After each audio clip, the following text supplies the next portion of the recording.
Good evening. Happy Thursday. Welcome in, everybody. How's it going? Chase, congratulations on first. Right out the gate, so dang fast. And Val, I think you're definitely second. Don't let anybody tell you otherwise. How are you doing tonight, my friend? I know you're pretty tired, huh? So the week has been a little rough. We are so close to being done with it. So close.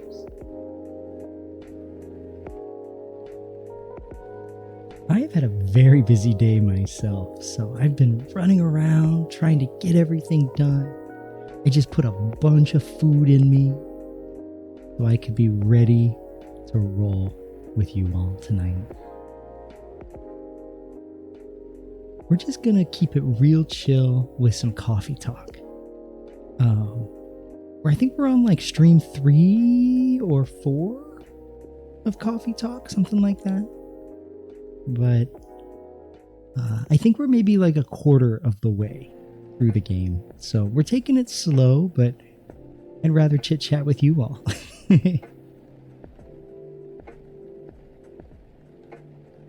I'm gonna go ahead and bring up the game. We had so much fun last night. We streamed until like a little after midnight. It was a 5-hour long stream. 1 second, sorry.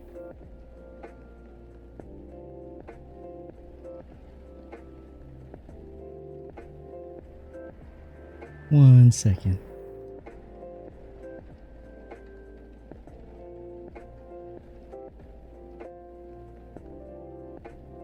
There we go. 5-hour stream tonight? I doubt it. But I'm really glad we did that last night. That was quite the adventure.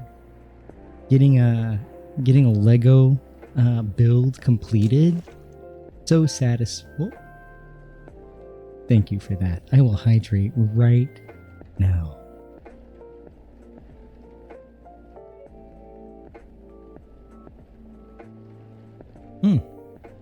Thank you. It was very tasty. How are you doing tonight, Moons? You having a good evening? I just got back from getting my hair cut, which was really nice. It had been a little longer than normal, so I was feeling pretty dang shaggy. 1 second, I'm texting with Snap.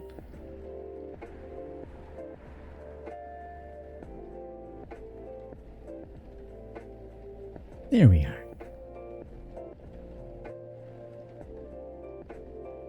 You just woke up. You had an alarm set to be here? Well, that makes me feel very special. Thank you for waking up and getting over here. How was your sleep?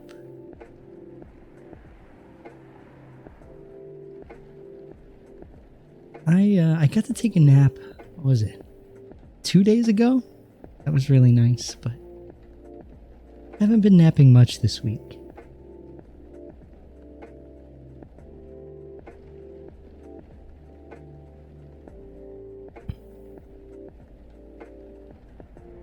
The reverse of a fall asleep sleep stream. Exactly.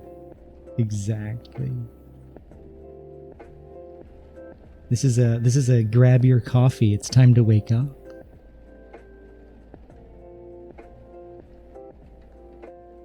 Snap and I keep texting back and forth. I'll stop being distracted.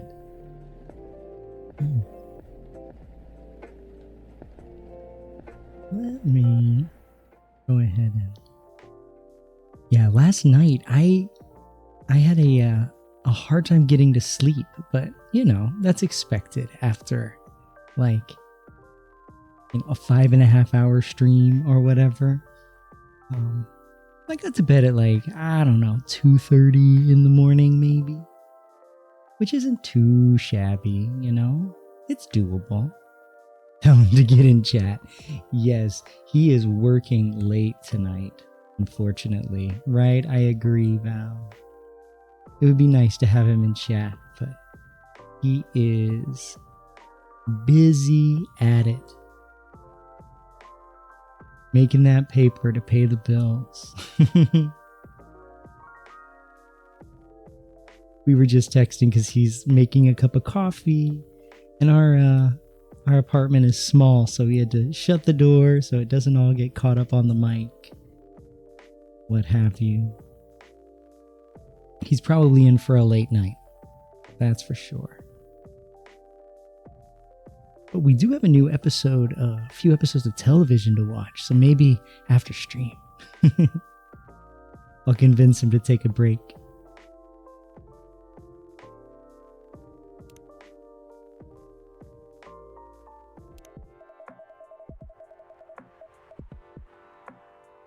I don't remember where we were with this, but we can find out.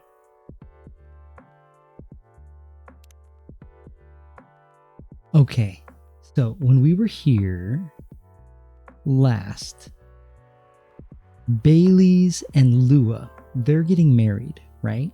So Bailey's and Lua were arguing about wedding planning and like getting ready and color schemes and decor, money, all of that. And Lua had to go off to work. I made her a drink successfully, which has been a rare treat in this game. But so now Bailey's and Hyde are talking about kind of why they're arguing the fact that the wedding is kind of bringing out the worst in each other. And you know what? Is in a couple, like any kind of major stressor like that, it really does. It really brings out. It doesn't just bring out the worst in a person, I don't think, but it definitely brings out. It brings to the forefront how you deal with things, right? So we definitely, Snap and I, when we were getting married, we definitely had our moments like Bailey's and Lua where we butted heads because there was so much to do. That's also where you get to learn, how good that person is at dealing with conflict, dealing with all of that. It was an experience that brought us closer together, even if sometimes it was a little frustrating.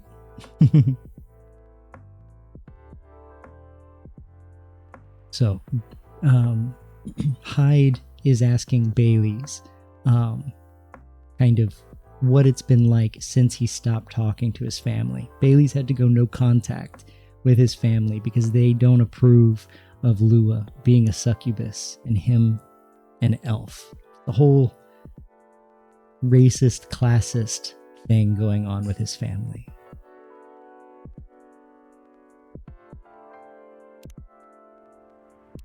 Oh, Hyde, you mean since you cut them off? Yeah, since I stopped talking to their judgmental faces.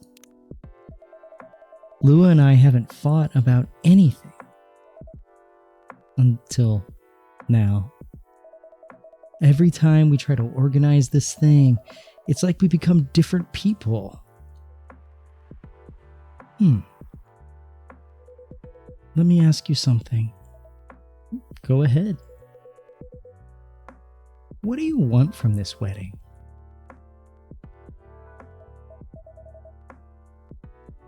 How do you mean? Oh, it's not complicated. I'm just asking what you want. If you close your eyes and you picture the day, what do you see? Honestly, I have no clue. I know Lua is there, but that's about it. Well, that's not a bad start in truth. But if you don't have any specific expectations, why don't you just let her do what she wants? You make it sound so easy. I want her to have what she wants. That's exactly what I've been trying to achieve. I've been picking up on everything she's liking on Tomo.chill, every wedding picture she's pinning online, all the places she finds cool, all the fashion designers she follows. She deserves to have all that, to have a special day. But every time I make a suggestion, she won't hear of it. She says it's too much, too expensive, too this, too that. Is it? Too much? Too expensive? That's not the point. I don't want her to have a shabby wedding just because I'm estranged from my family. I want her to have what she wants, what she deserves. A proper princess wedding.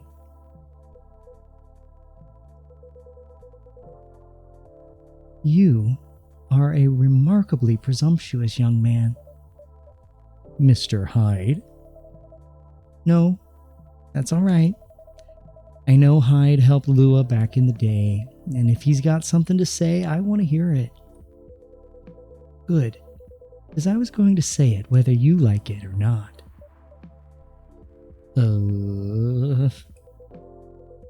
You're sitting here going on about everything Lua should want, as if you could know what's in someone else's heart. Even when you love someone? No. Especially when you love someone, you should never presume to know what they need. Lua is the only one who can tell what Lua wants. But that's exactly the problem. When I ask her, she always says she doesn't know. Then give her time to figure it out. It's not going to help if you pressure her with 1,000 suggestions a minute, or if you try to force her into some sort of princess wedding just to make you feel good about yourself.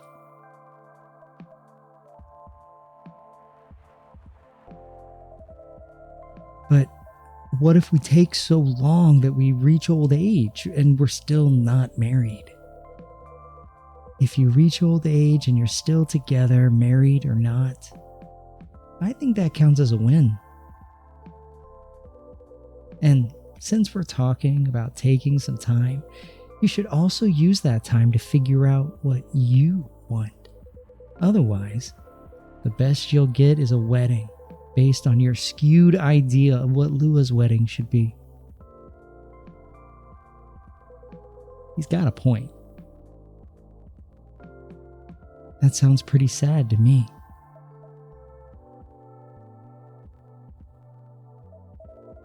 Well, that wasn't pleasant to hear, Bailey's. But it also wasn't wrong. Give her time and figure out what I want, huh? Sounds so simple. Should have thought about that before, I guess. No, you're not bad at this tough love thing, are you, Hyde? Perhaps I should consider a career in couples counseling? That doesn't sound nearly as much fun as modeling. Doesn't it? Modeling gets old after a while. I thought you were having a good time in LA. I was. Until I wasn't. I'm moving to Seattle, in fact. I kept my contract with the agency just in case, but there aren't many modeling jobs to be had here. Really? Well, what are you going to do then? Go back to my mafia dwarf buddies, of course. Come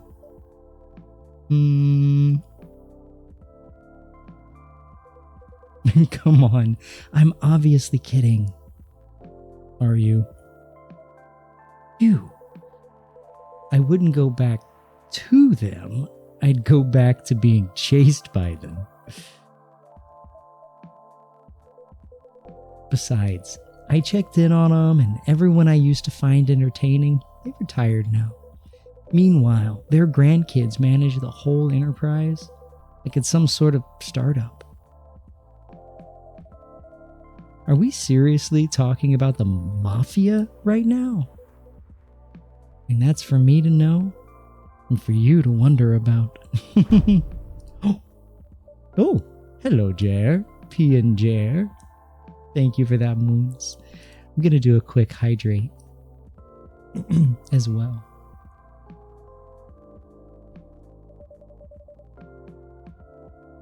Oh, by the way, did you guys watch the Game Awards? I think they're still on right now. There's some crazy stuff that got announced. I got to watch the first hour. Mr. Hyde likes to play a little. Guilty as charged. I can't help it. When I see an earnest face, I have to tease it. I'll take that as a compliment. But also, what's wrong with managing things like a startup? That sounds like a pretty efficient approach, right? You young people. Impatient in business like you're impatient in love. Efficiency isn't everything. Spoilers? Okay, I promise. I won't give you any spoilers. You're contemplating downloading the VOD and streaming you watching it. Yeah, you should. You should. I was watching it live on streams as well. I didn't watch it just on its own. I was watching with streamer commentary. It makes it more fun. You should. I haven't watched the whole thing. Only the first hour. Then I had to go get my hair cut. So there's still a lot that I haven't seen.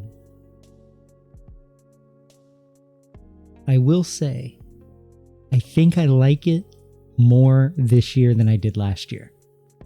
I feel like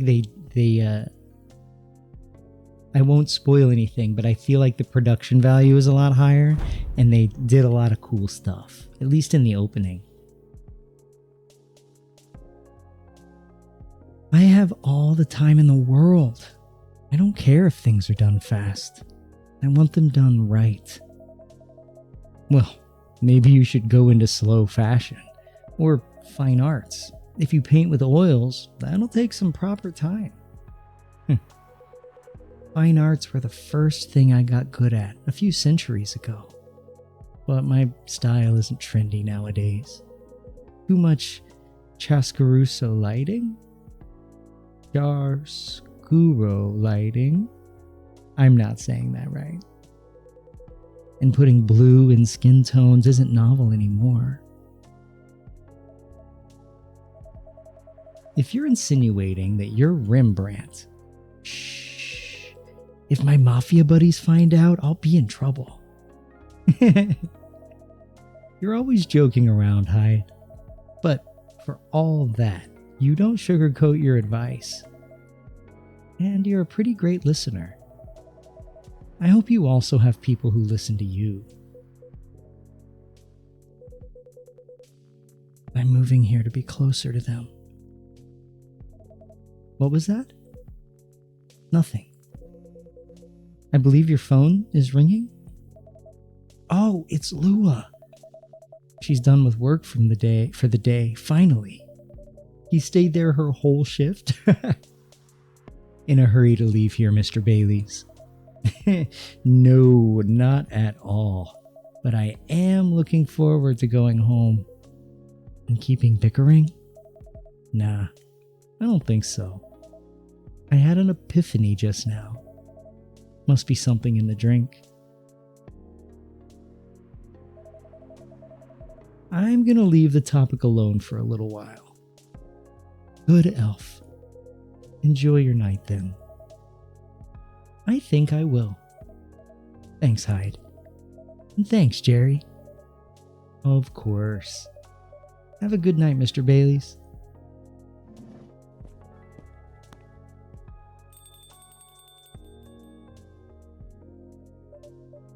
Mr. Hyde? What was that about the mafia and modeling and fine arts? Are you genuinely considering a career change? All I'm considering right now is whether my car got nicked. I know old man Georgie said this area is safe, and it's a bit of a pile of junk, but it's a pile of junk with sentimental value. I sense a story. It's quite a story indeed, but I'll make it short because it's getting pretty late. I got this car many moons ago, back when Gala was my bodyguard. I had been stuck in Seattle for a while, working day in and day out. At some point, I decided that I needed a proper break. But, you know Gala. He's a bit of a stickler for the rules. There was no way I could have a night out in the middle of a big job. Not on his watch. So you slipped his watch? You know me well, Jerry. Some friends and we decided to get together. I was to provide the ride, they provided the entertainment. I did the usual thing. I waited until Gala was sound asleep, then I left a pile of pillows under the duvet, hide-shaped. And I snuck out of the hotel room. There was only one problem. Gala was my chauffeur as well. He had your car keys, didn't he? He had my car keys. And I wasn't about to poke the bear wolf. So I went to the nearest dealership and I got the cheapest car I could find. I only intended to keep it for the night, you see.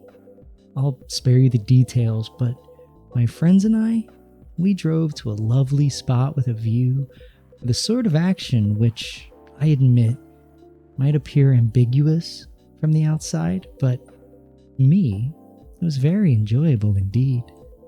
We were right in the thick of it when suddenly we hear a tap on the window. Let me guess. That was Gala. The wolf himself. He peers inside, then starts banging on the door so hard the whole car is shaking. We all just kind of freeze. And then he says, "How dare you kidnap Mr. Hyde?" Opens the door and tosses my dates outside. Mr. Hyde, you're not winding me up, are you? Oh, Jerry, I wish.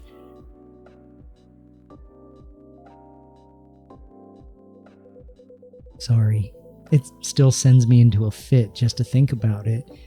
He princess carried me out of the car, if you can believe that.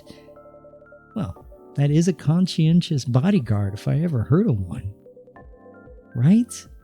Truly earning his yearly bonus. I didn't even have the chance to explain the situation. Well, at least not until he removed my gag. Oh, Hyde, you devil. Gala acted like he was angry, but in reality, he was mortified. If not as mortified as my dates, whom I had to pick out of the grass. Oh, poor Gala. Jerry, I see where your allegiance lies. Personally, I say poor me. I never saw those lovely friends again after that fiasco. But I couldn't be angry at Gala, even then. In fact, I found his chivalry rather charming. He didn't seem to find my antics quite as charming, though. He had woken up, hadn't found me, and was already suspecting the worst. And that was before he discovered me in a strange car in the middle of nowhere. In a compromising position. I think he was truly terrified on my account. So, he stopped talking to me for a few weeks. That doesn't sound unfair. I suppose it wasn't. He also wouldn't give me my car keys back. I got stuck with this old thing you can see outside. And the worst of it is, if you can believe it, I decided as a grand gesture to chauffeur him around in it. He stopped sulking really quickly after that. I suspect he wasn't a huge fan of my driving. Anyhow, I decided to keep the car in the end for whatever reason. My car collection has some serious turnover, but this one isn't going anywhere. I must have replaced everything inside it a dozen times over. It's very banged up, but I guess I've grown fond of it by now. We're both a little stuck in time, this car and I. You're rather more sentimental than I thought, Mr. Hyde. Sentimental, That's what you took away from that story. Well, but I suppose you're right. Good thing it's only us here. I can plausibly deny this conversation ever took place. Still, the rain has stopped, and this is my cue to go. Before I lose all my remaining cred. Well, I hope the car is safe and sound. So do I. And Jerry? Yeah. Nah, nothing. Have a good night. Good night, Mr. Hyde.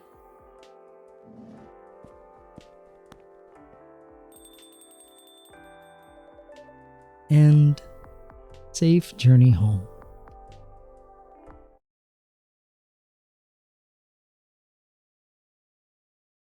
Nice, that was the end of the day.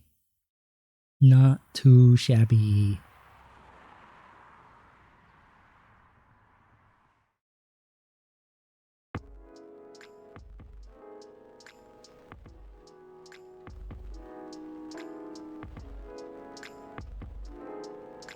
Monday, September 25th, 2023.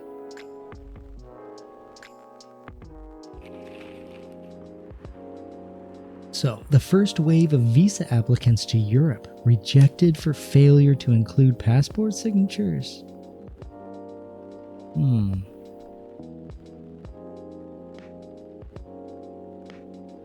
You know what I've noticed in the Evening Whispers in this game? It's been a little less connected with the plot, at least to my knowledge, at least from what I've seen. A little less connected to the plot than the first game, but it's still nice to see what's like going on in the world, right?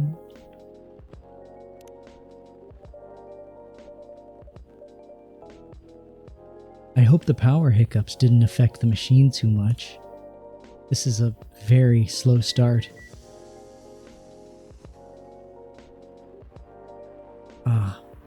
Here we go.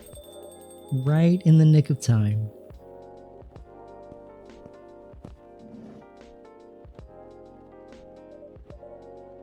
Nice. Welcome, you two. It's a relief to see you safe and sound. Hi, Jerry. Yes, we're also very relieved. Though Silver was Neil. They're an alien. They're slowly becoming more human. And the alien next to Silver is Silver's sister, I think. They came down to find them. And here they found someone that looks human. It was a little scary last time. We analyzed the events of the evening and found them 31.245% frightening and 68.755% distasteful. Leaving in such a hurry is not an experience we care to repeat. Hopefully, this will be a quieter evening. Yes, that is our wish. Anyhow, greetings are customary in cafes, bars, and restaurants, are they not? Therefore, good evening. Good even if in reality it should be good night. We find that very strange. That good evening is a way to say hello, but good night is a way to say goodbye. Is this assuming that you never start an encounter at night? because that theory would appear to be empirically wrong. For example, this is the second time we meet Earthchild, and both times have been at night. Our 100% sample does not bear out the aforementioned premise. Additionally, the very concepts of evening and morning seem only marginally... Amanda? Yes, what is it? I think Jerry tried to interject a couple of times. Forgive me if I'm mistaken, Jerry. No, it's all right. I didn't have anything important to say. The truth is, I'm not sure why our greetings have a circadian rhythm. Earthlings are creatures of habit, I suppose. They get attached to certain ways of using language and often don't question the actual meaning of words. Yes, at least in this particular case, no one's getting hurt. Sure, since I arrived here, I've observed that some thoughtless uses of language can have a much more painful effect. Indeed. We see and we agree. And we apologize for interrupting you, Jerry. Don't worry about it. Communicating without a hive connection is rather challenging. Besides, we have been in a somewhat heightened mental state. We have been finding Earth quite curious. Extraordinary, even. We are keen to absorb as much information as we can during our visit here. It seems to us our siblings who previously visited Earth came back with findings of a rather superficial nature. We are excited to gather data that will advance the science of Earth studies. Our return to the hive will be triumphal. Of course, we do not do such things for the glory, but still, we are looking forward to seeing our work recognized. So, are you a scholar, Miss Amanda? Yes, that is a good equivalence of what we are. We specialize in data gathering and analysis of poorly charted territories. That sounds very impressive. Right? I love Amanda. They're fantastic. Oh, a DGAPCT is much less impressive than our siblings' mission. Silver is an explorer and adventurer. He is deserving of respect, and his mission to find a prospective partner is of the utmost importance. Still prospective, huh? No progress on that front, I take it? Well, I wouldn't quite say that. Oh, very intriguing. You're always so professional, Jerry. You rarely ask direct questions. I think you're a little curious about the gossip, right? What is gossip? Gossip is information about what goes on in other people's lives. Oh, we see. So it's like data on individual beings then. Yeah, that sounds right. We love gossip. What is wrong with it? Nothing at all, and I would love to listen to yours. But let me at least make you a drink first. We must consider our choice of drink carefully. We suggest our sibling goes first. Are you ready to order, Silver? Have an idea, yeah? Can we expect an interesting new recipe? You're a barista yourself now, after all. A barista? How am I... Oh, you mean the cafe? Yes, you mentioned you were opening one, didn't you? I am, after a fashion, but I'm not focusing on drink menus just yet. Also intriguing. I promise I'm not just withholding information, Jerry, but things are a little complicated. Is it alright if we start with the drink? I'll try my best to explain everything afterwards. Sounds good to me. Then, I think I'd like something simple tonight.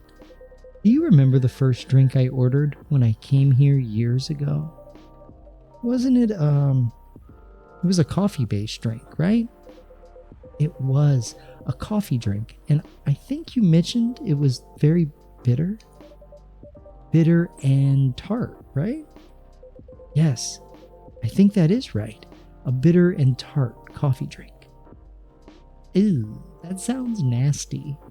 For starters, I don't like your choice of drink, but I will make it. Okay, bitter and tart coffee.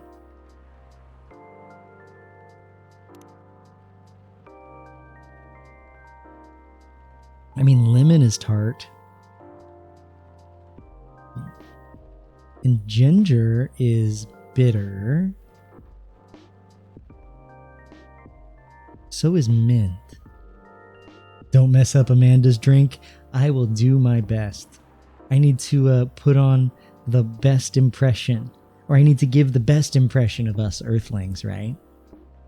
She deserves a good drink.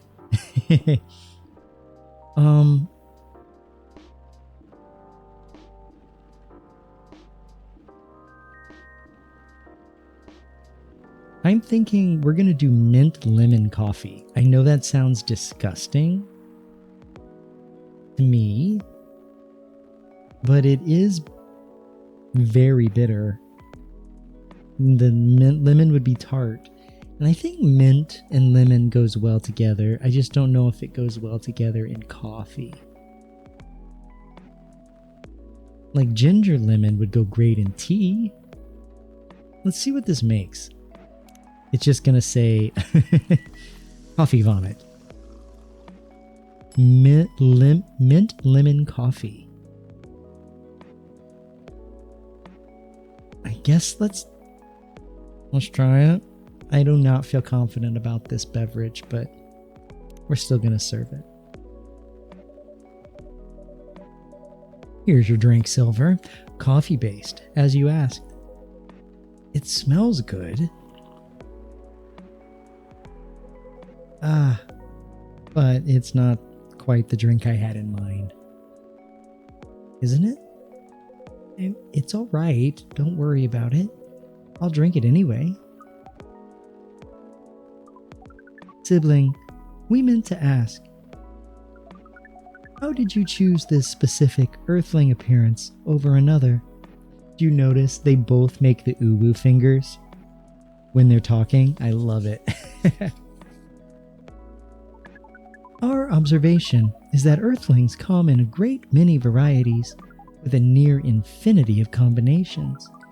Did you run a random generation algorithm? Oh no, it wasn't random at all. Even if at first it wasn't a conscious process. I chose the way I look because it felt true to who I am. When I first started coming to this cafe, I had a hard time understanding this world and its rules. But there were already some things that I could relate to. Some things that felt familiar. Like Hyde's eyes that always see beyond the surface. Or Gala's outfit, which is a sign of kindness and trust. I borrowed these traits from them without even realizing. You took inspiration from them. Yes, our species seems to have the ability to do that. But Gala's fashion I couldn't keep after all. It came with responsibilities. People stopped me all the time to ask for medical advice. I can see how that would be problematic. Yes, but then I found this fictional universe where all the stories take place in the stars. So I changed my outfit to imitate theirs. And at some point, it all came together. One morning, I saw myself in the mirror and I felt right. Like the way I looked matched who I was. made me feel at peace. So, although I look different now from when we first met, and although I've learned the ways of this world a bit and have grown a bit, in many ways I still feel the same. Different, but same. Yes, different but same. It makes sense to us. It really does. Oh, is this Laurel? No, this is from Pearl. Still no news from Midge. We think the odds are now 84.308% that she is phantoming you. You mean ghosting? We mean phantoming, as in when you think you hear a sound, but your ears are merely playing a trick on you. We thought we had established a hive connection with Midge, but it was only a phantom sound after all. Anyway, what is Pearl saying? That her calendar might clear up soon if I want to meet up. Ooh, Silver? It sounds like things are going very well indeed. I think it may be time I tell you a little bit about this. But we wish to order a drink as well. Oh, of course, I'm so sorry. Go ahead, Amanda. Our apologies, but the machine's having issues today. We'll let you know as soon as it's working again. Curious that Earth drink-making skills are so refined, yet so unreliable. This is a land of contradictions. It sure is. But do carry on, sibling. Amanda doesn't get a drink? We just made one for Silver. How unfair. Well, I'm going to take a sip of my drink. Yeah, right? Apparently, I can't make him a drink, and I don't know why.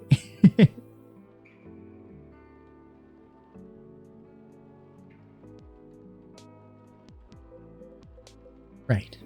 So, I've been relying on Amanda to help me with the online part of online dating. Thanks for the quote. 255. On this side, you see the balls.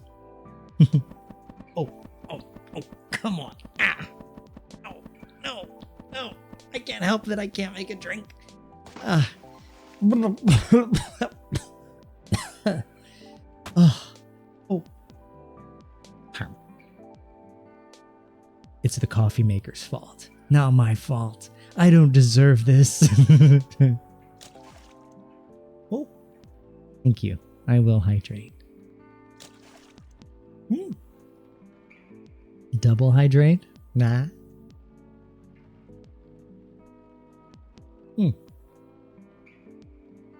Thank you, Chase. I thought that was Moons for a second. Welcome back, my friend. I will take a third hydrate in your honor. How's your night going, my friend?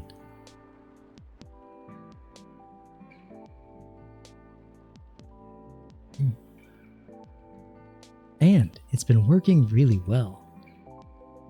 On average. There have also been some small issues. Earthlings are strange. Blaming your tools. Tisk tisk. I am. My tools just aren't up to the task. Oh, you're watching the Diddy doc. Oh boy. Celebrity drama and crime. That sounds like quite the thing to watch late at night. That'd be the weirdest dreams. Taking a break from all that. What a tone shift to go from the Diddy doc to coffee talk. How is the doc though? Is it interesting? I'm not a big true crime fan, but sometimes when things are really timely, I do at least am interested, whether I watch it or not. Definitely interesting. Nice. Nice. Yeah, that's some crazy stuff right there. Yeah, not a true crime fan either for the most part. Yeah, I like fake crime. But when I hear about real people suffering, it's not quite so entertaining for me.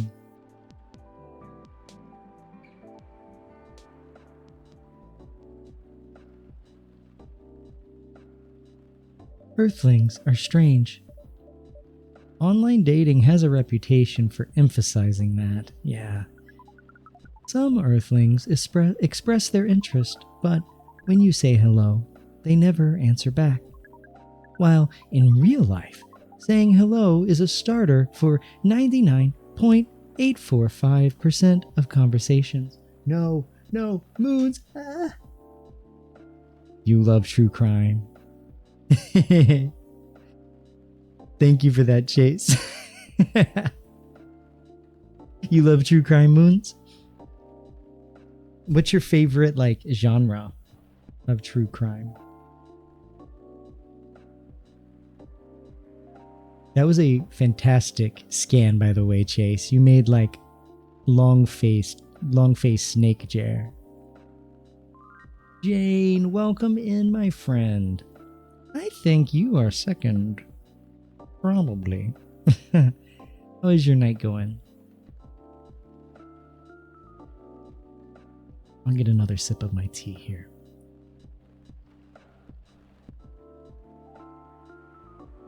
We're being extra chill tonight. Why the long face?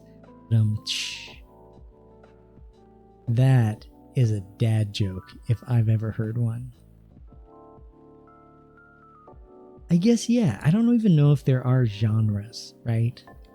I guess it's weird to ask, what are your favorite crimes?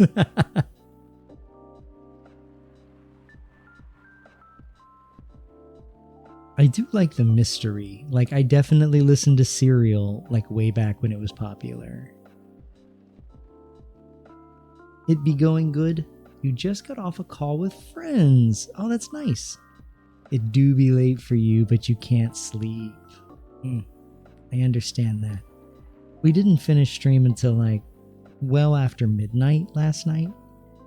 And it takes me at least a couple hours to de-stream. So I didn't get to sleep till I don't know, 2:30 this morning. But made it. Made it through the day. A little sleepy. But very worth it. Oh. Thank you for the pie, Chase. That one was left over, though, from Thanksgiving. It was a little stale. If I have food poisoning later, I'm gonna blame you. We still have a pecan pie in the fridge from Thanksgiving. I doubt it's any good. Just a few slices, but I am tempted to get some. Now you want cereal? Oh, because of cereal. What's your favorite kind of cereal? I am a huge, if I'm not eating healthy cereal, then, or healthier cereal, like a Raisin Bran or Grape Nuts, then I definitely go for a big bowl of Cinnamon Toast Crunch or anything with marshmallows. I just got a box of Elf on the Shelf sugar cookie cereal. It was very sweet. Rotted my teeth right out of my head, but it was really good. It's currently 5 after 12, so you're going to try to get cozy? Nice.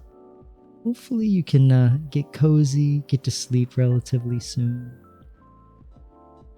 It's only 5 after 9 here. 7 after 9. The night is still young here on the West Coast. Reese's Puffs. That is Snap's favorite cereal. I mean, anything Reese's related is Snap's favorite. But yeah, Reese's Puffs are good. I do love me some Oreo cereal too. I don't even know if they make that anymore. It was so good, so really creamy. No, you're dealing with a little bit of jaw pain and a tiny headache, so you're really hoping to fall asleep soon. Oh, I hope you do. I've kind of had a tiny headache all day myself. I feel you there, and I hope you get to feeling better soon. Yo, Alice, welcome in. Popping in to say hi before you go off to bed. Hi, friend.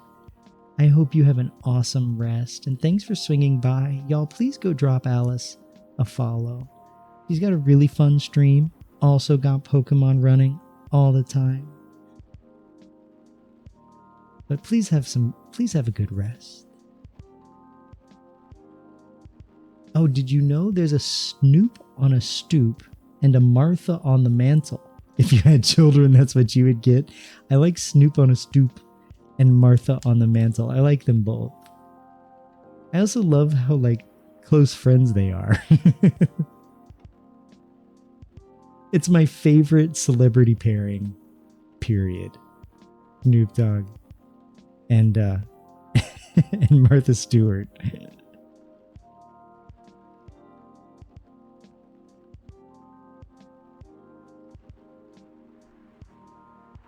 Yeah, I've never engaged in Elf on a Shelf, but it's cute. Agreed. Favorite Hollywood friendship. Yeah, it's so fantastic. Oh, thank you for the flower, Alice. I love the little husky emotes. My favorite kind of dog. Absolutely my favorite kind of dog. Our neighbor has a husky that never barks, which is the weirdest thing for a husky. The quietest little guy, but the happiest pup. But for some reason, he just doesn't talk the way a husky normally does. Huskies are vocal ass dogs. If we lived in like a cooler climate, if we weren't in Southern California, I think we'd probably get one. Snap and I both love them.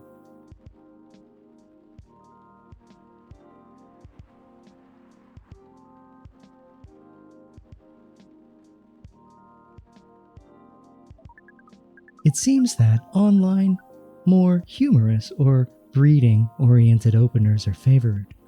However, if an opener is entirely horned, it is considered out of bounds and angrily dismissed. Entirely horned? That is a phrase I'm gonna use. Bro, are you entirely horned? You're in SoCal and have a husky? That's awesome. You know, no, I'm not saying that's a bad thing. That's fantastic. I'm sure you have so much brushing to do. We also don't have reliable air conditioning, so that's a big part of it. Our apartment is hot in the summer. Very hot. Oh, what's your husky's name? Jared's so judgmental when it comes to dog owners. You know me. Judgmental. And of course I'm better than you. Sorry, that was a terrible joke. Trying to yes and. So much fur. Sasha, that's a great name for a husky. Oh. We have a cat that sheds. We call her our little husky because she leaves big balls of fluff all over the house. But you know, it's worth it, right? When you love your baby. Husky fur is like glitter. You never truly get rid of it, right?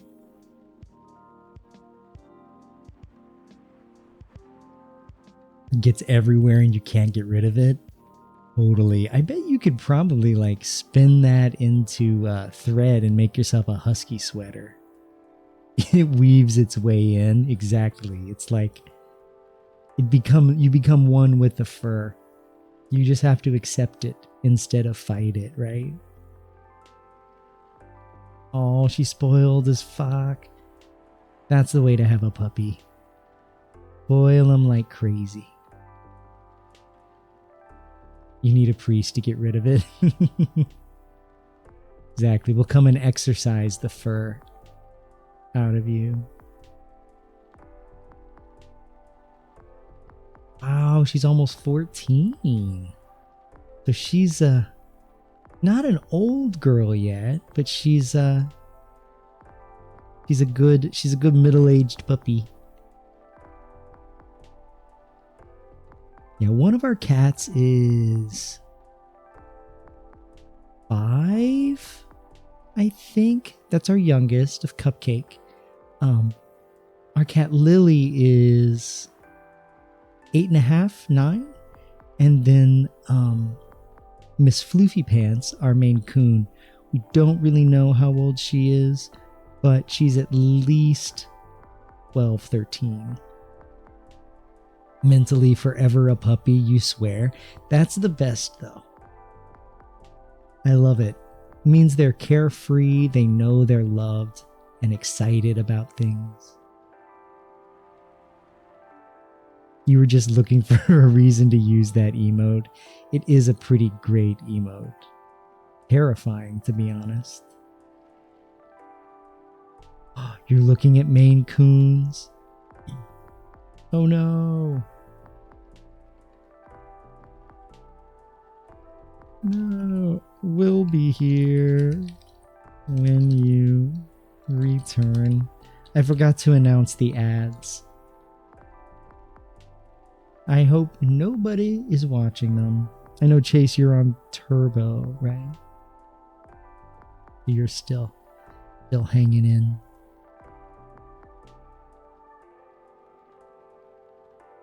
You've got quite the emote game. I do love your emotes.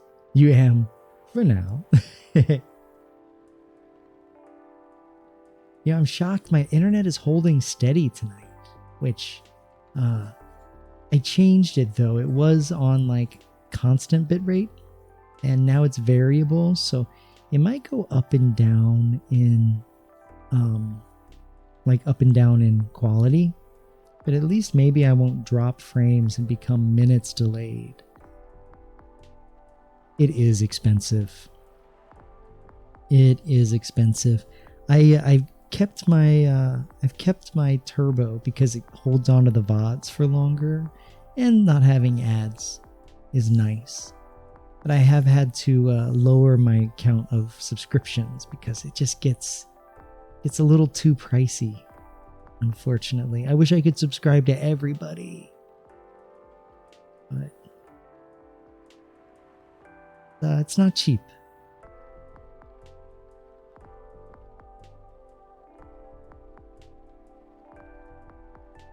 Yeah, I learned the hard way that it's more expensive to sub on a phone, to sub on mobile, because you know Apple's got to get their cut too.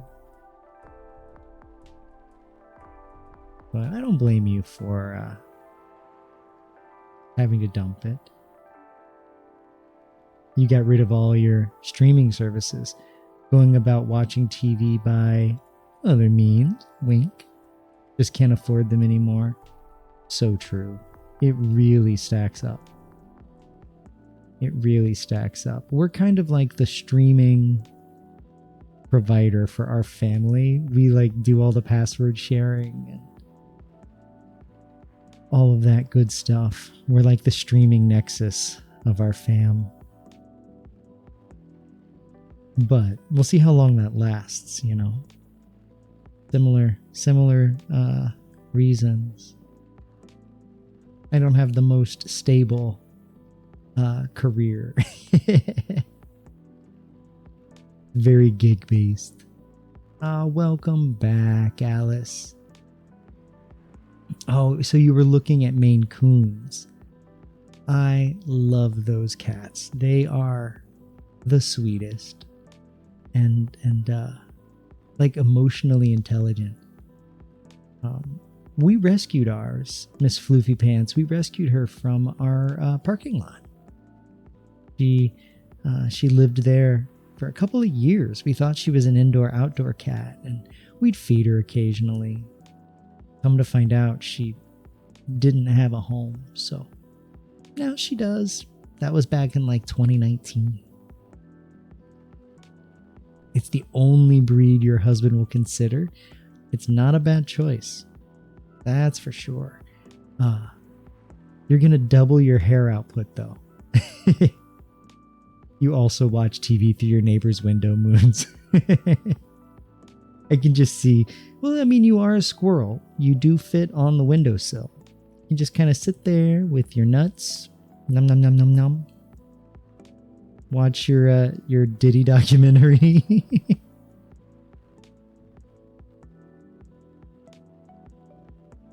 Oh, he's aware it'll likely love him the most as he's not a cat person. That is very true. That is very true. Miss Floofy Pants, she does this thing where when we like reach up to pet her, she will grab your arm with one of hers and just pull it to her chest and just hold on to you as tight as she can with just one arm. Sometimes she'll get both of them in there and just bear hug you. The sweetest. But she's our little old lady. She can't see anymore, but she makes it work.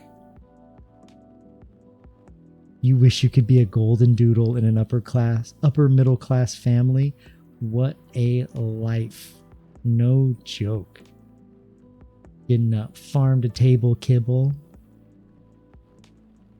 Walkies through Manhattan.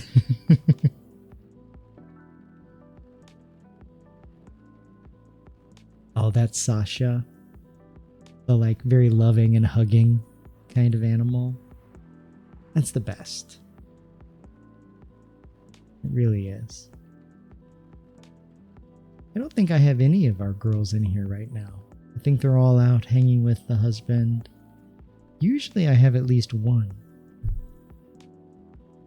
But lately while I've been streaming, they haven't really been joining me. So the cat cam would be kind of pointless, but I gotta find a way to get them like habituated to start hanging out in here on their stuff more.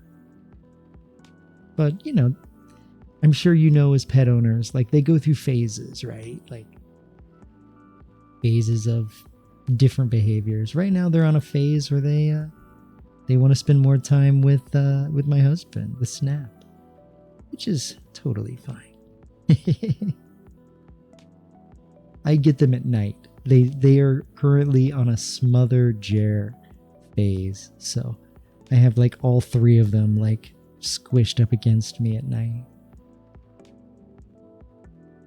When you got her, people told you that huskies are cuddly dogs. Lies. Oh no. They're not cuddly, or at least Sasha isn't cuddly.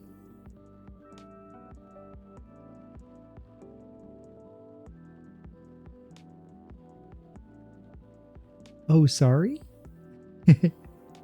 Oh, told me they aren't cuddly. That makes sense. Yes, they told you they aren't cuddly. Total lies. I agree. I don't know of any husky that doesn't love be smothered with affection and cuddled.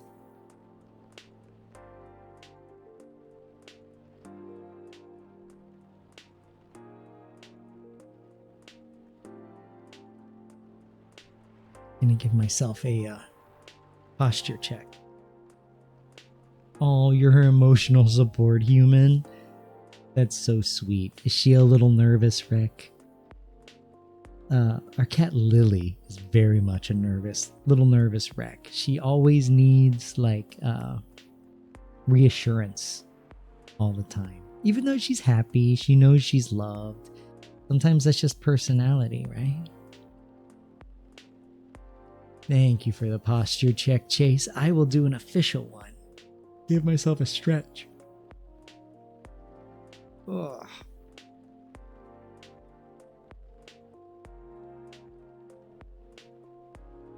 I think I'm going to cross my legs. Ooh. Thank you for the hydrate. Ooh. Double hydrate. I just finished my tea. So I have a bottle of water here. I have not been drinking the water I should today, so doing that now.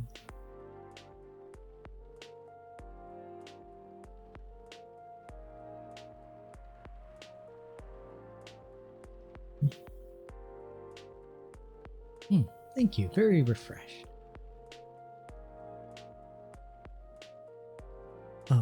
Oh, by the way, in this game, in Coffee Talk, we are talking to Amanda, who is an alien, and Hope. Oh, my eyes.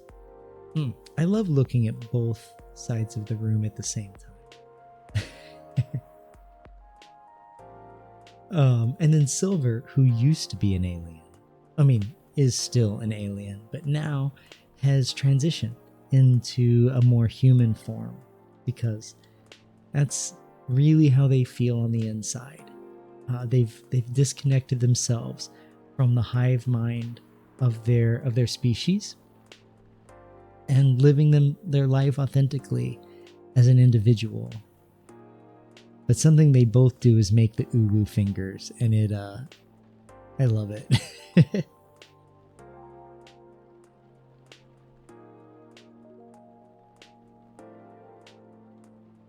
And before Silver transitioned, their name was Neil, and they were a barista for like a couple days at our coffee shop, and now they're opening their own.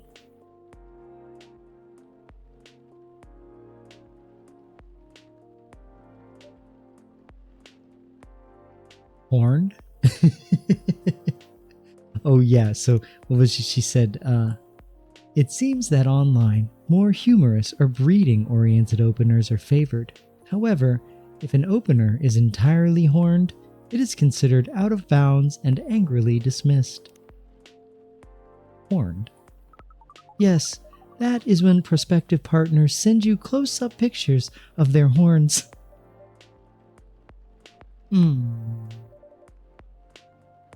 People do that? Oh, yes. I think it would be fine after a bit of conversation. You know, if we get into the mood and they ask me first, I'd probably say yes.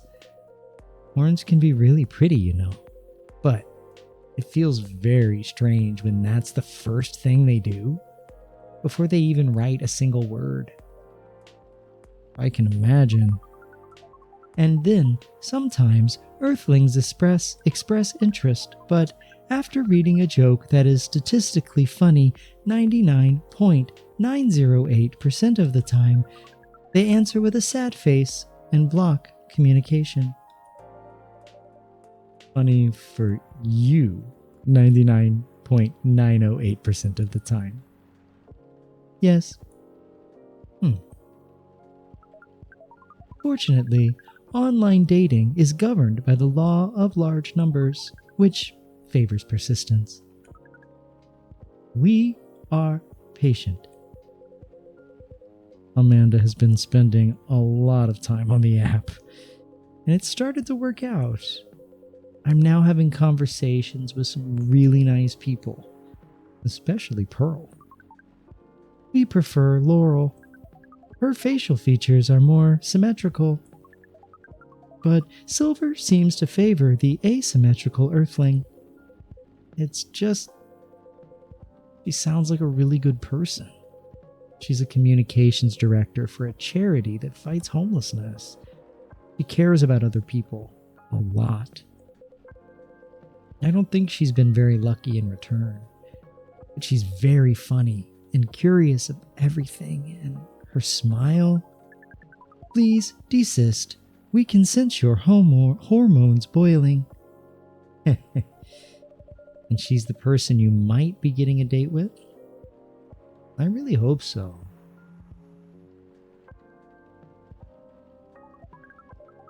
Do you have a day and time for your date? No. This is on a different topic. Please excuse me. Oh. Off they go.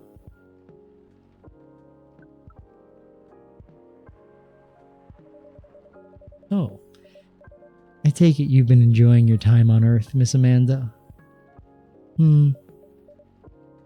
Or not? No, we have been enjoying it, but we also see the limits of it. How do you mean? We are a hive mind. A hive mind knows no boundaries or limitations. We share all our thoughts and desires. It is not difficult for us to connect.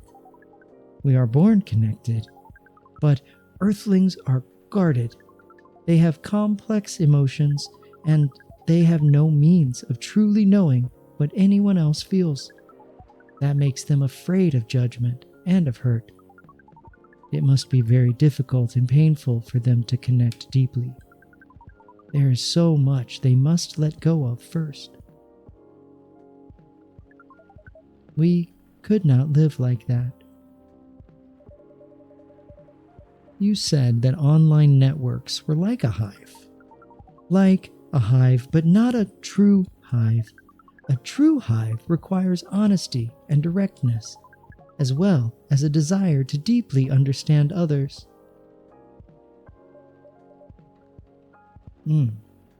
I see. You don't think you could ever adapt the way Silver has? Silver is different. Even when he was a part of us, we could sense him looking outwards. That is why he has become such an amazing explorer. And that is why he made the effort to learn Earthlings' codes and behaviors. He did not just want to understand. He wanted to experience. Yo, Spence, how are you doing tonight? Welcome in, my friend. I'm doing great. I don't know about you, but I am ready for this week to be done. I'm so ready for the weekend. But how are you tonight, my friend? I hope you're having a good Thursday night so far. I saw that you, on your Planet Coaster park, your Seasons park, there's a soft opening that you did. I haven't been able to check out your stream in a few days. Been so crazy busy. But I'm grateful you're here. Same. Long week. Feel like that's kind of the vibe. I feel like a lot of people have had long weeks this week. Maybe it's just, confirmation bias on my part. But you have no idea what I'm talking about. I'm sure. That park is looking so cool.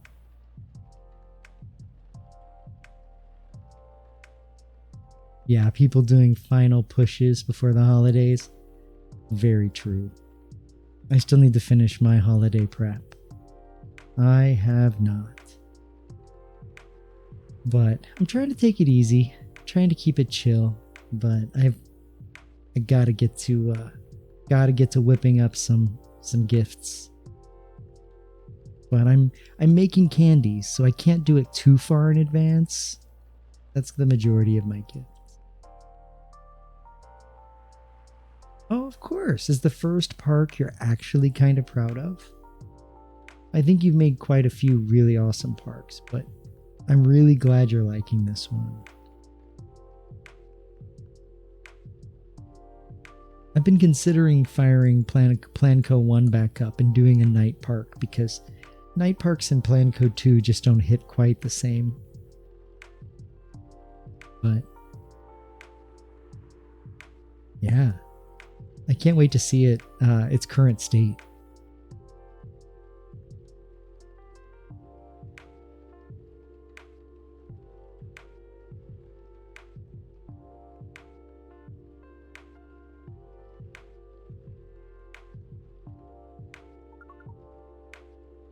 How is your holiday prep coming along? Is it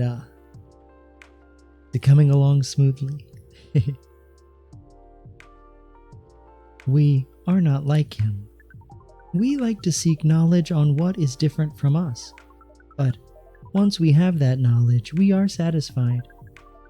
And uncovering it and bringing it back is what makes us. happy. This is curious. It seems we are picking up some earthling instincts after all. It is a good thing that our data readings here should soon be complete. And Silver's on his way to getting a date. It would appear so. Silver, oh no, he doesn't look happy. Amanda, we have to go. What? Again? That call was bad news. The agent... Too late. Just hide behind the counter. Quick!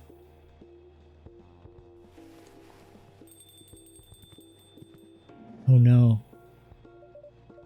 Okay, so they're being chased by a government agent that is trying to find the extraterrestrial beings, and we've been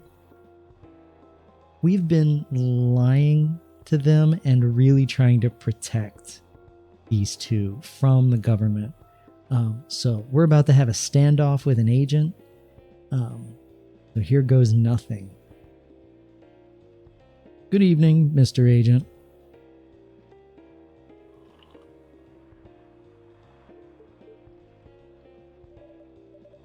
We apologize, but our machine has been having issues. We can't serve drinks at the moment.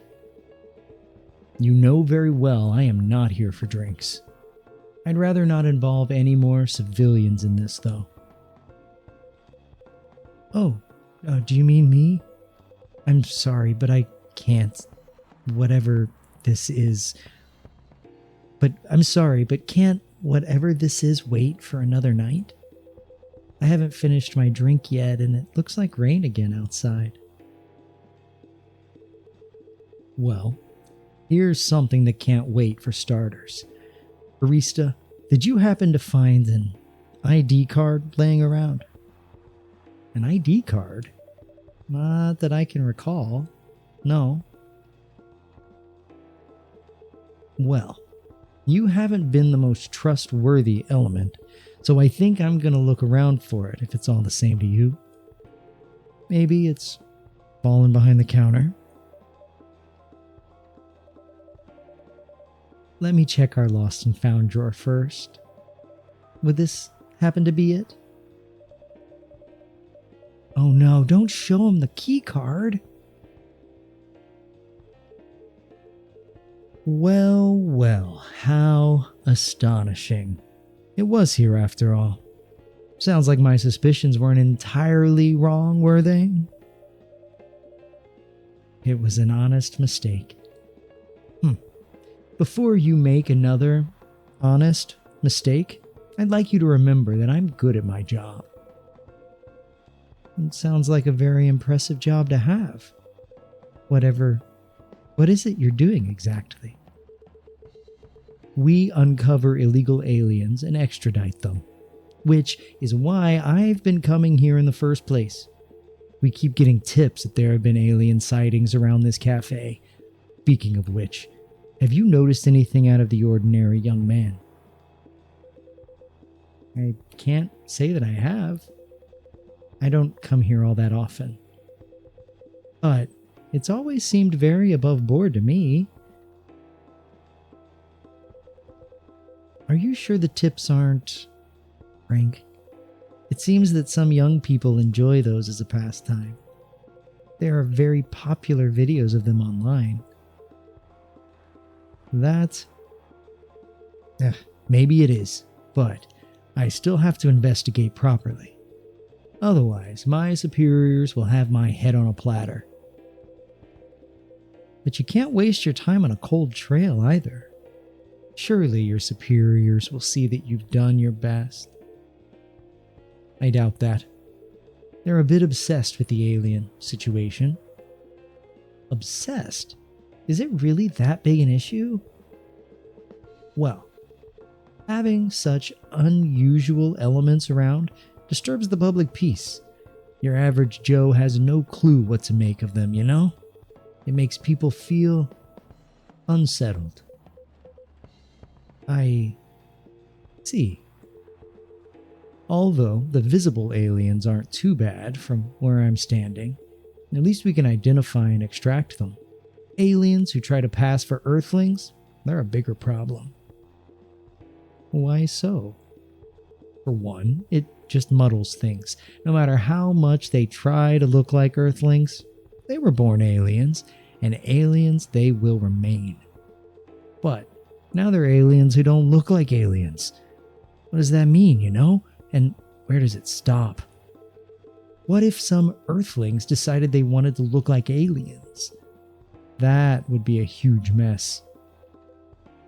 Would it? Anyway, the top brass insists that we go after them. And, in the end, that makes my job a lot harder. All that time spent detecting them. Give me a good spacesuit wearing alien any day, you know? Whoa, but you don't worry about a thing. We at Fire always find a way to keep the public safe. I see. So, how do you go about detecting them exactly? Jer, poop in this guy's drink at your service. Oh man. Yeah, all of a sudden, our machine works really, really well. You want a hot brown beverage?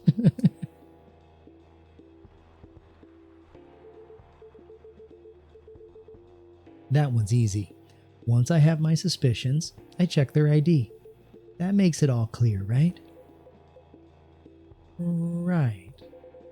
I do wonder, though, what is it?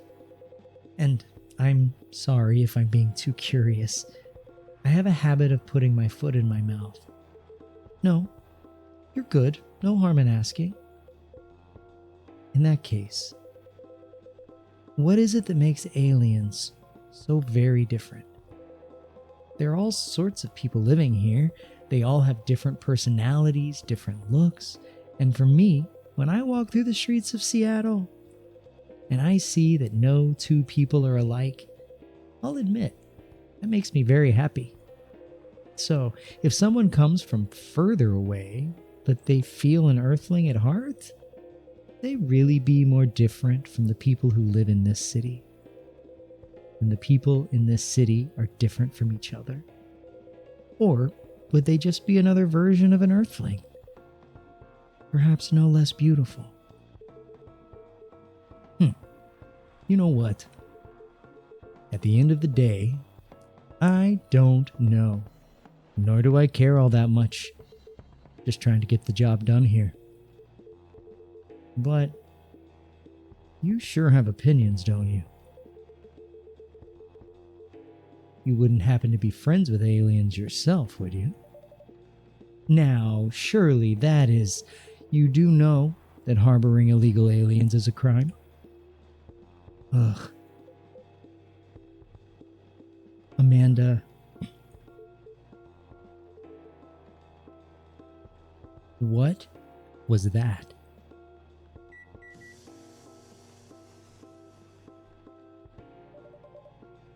It's just the coffee machine. It seems to have restarted now. That's a relief. Right. This is getting more suspicious by the minute. Stand aside. I'm going to conduct a search. Meow. What the heck is this? If I'm not mistaken, this is a local cat. It's come over here once before. Looks like it might be hiding from another stray. It's very cute. It's also irrelevant to the current... Rat. I have an emergency elsewhere. But if either of you think you're off the hook, you're sorely mistaken. You'll be hearing from me soon. Meow. Kitty.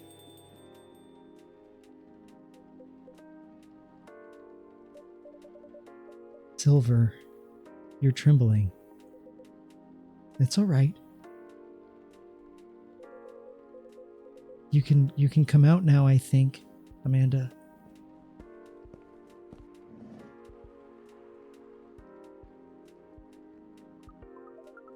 Well, we found this experience 100% distasteful.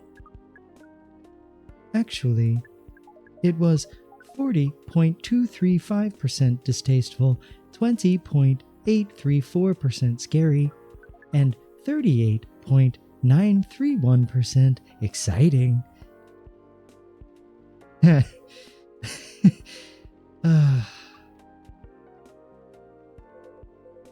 apologize. This is just nerves. We are truly sorry for this disturbance. Not your fault at all. But should you be sticking around here? The agent might come back. No. I lured him away, at least for now. You did? Although it's a good thing the little cat came in when it did. It bought us some precious minutes. What sort of earthling are you? Meow. We see. Do you speak cat? We can feel this earthling's intent better than usual. It is expressing it clearly. It wishes to rest and be left alone. I feel all out of sorts. Is the machine really working again? It is indeed. Then make us a drink and one for Silver as well. The same one should be fine for both. Just make it hot and comforting and... What would you like, sibling? Think I need some sweetness right about now. I would really appreciate a hot, very sweet, and very comforting drink. Ooh, okay. All right, Moons, I promise I am not going to screw up Amanda's coffee. I don't think we're going to make coffee. What is comforting? I feel like a hot cocoa.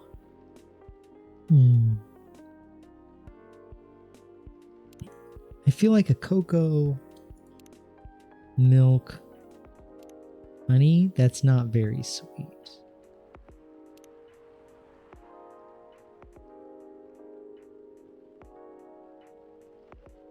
Are any of these sweeter than others?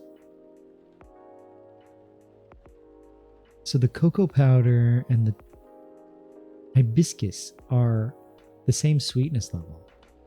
I still feel like cocoa powder is going to be the more comforting beverage. And then something very sweet. So ginger is off the table, mint is off the table, lemon. So honey and cinnamon.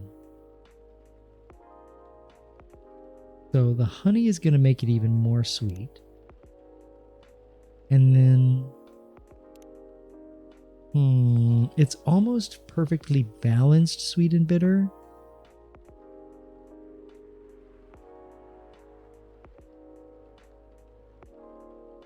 What have we made already? I feel like if we've made something already in our brew pad, we should avoid it and make something new. Okay, so this is the chocolate. Oh, we've only made one chocolate drink so far? Chocolate, chocolate, chocolate. Just dark chocolate. Okay. Then why don't we... Let's try a couple other options here. So cocoa powder. Oh, a hot, very sweet, very comforting drink. I'm going to go with cinnamon and honey. So it's going to be really sweet. But there's no milk. Let's brew it. Let's see what it looks like.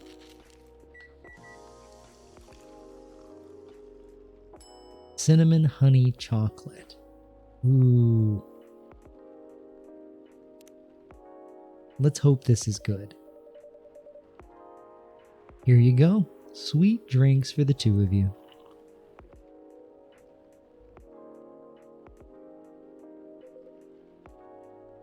This isn't bad. Although it probably could have been a little sweeter. How? How? The sensation of this is not vastly different from what you served us the other night, but it sounds like it will be fine. Fine? I'm impressed though, Silver. You've become quite savvy at navigating these situations, even if I'm sure you'd rather avoid them altogether. Yes, I would definitely prefer to avoid them, but I need to get used to them anyway. It does sound like he got suspicious today. That's far from the worst of it. What do you mean? Jerry, you know the cafe I said I'm opening? Yeah. Well, not exactly like this cafe. In fact, it's not exactly a cafe at all. The past few months, it's been the basis of operations for SAVE. SAVE? SAVE, Society for Aliens and Various Extraterrestrials. Wow. I know, it sounds very reckless. No, it sounds rather admirable. I think I underestimated you. I don't know. But you see why I've had to become savvy, as you said. I have a lot of people depending on me now. Those who are just arriving to Earth and confused and scared. Those who have adopted Earthling appearances and are trying to blend in. Those who are learning how to understand life here and how to understand themselves. For all of them, it's an existential matter. Not everyone is meant to be a hive mind. I know I wasn't. No offense, Amanda. We are not offended. We have always known you were different from us. It is all the same to us. You are our sibling, whether you live as the hive or as an earthling. Amanda, I really do love you. What is love? That is not a conversation I think I can have right now. I'll explain it to you tomorrow, okay? After we both have a rest. We will remind you of it. I know you will. I think I'm getting a little tired now. Is that alright if we go back? Absolutely. Our energy is also 98.429% depleted. Silver, is there anything I can do to help? No, I don't think so. Thank you for offering, really. But you have a different part to play in all this, and you've been playing it very well. You're very kind. Well, in that case, have a good night, the two of you. And please come again soon. You'll always be welcome here. Us and many others. We know, and we're grateful. Good night, Jerry. I'd say good night to the cat, but I don't think it needs my wishes. The cat is just out. Good night, Jerry. See, now we can use good night. We find it rather odd that maybe we should continue this chat while we walk.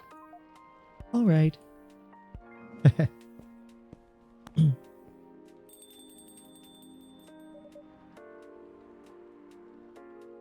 What a night. This has been a great deal more animated than we bargained for. And I suppose we have a new four-legged friend now. I wonder what you're doing here, little one. Don't you have a home? I'm sorry, I didn't mean to wake you up. Meow. Mew. Well, I guess it's time for you to let me close up shop. but Silver. It's an honor to be related to someone like you. That was really beautiful. Ugh.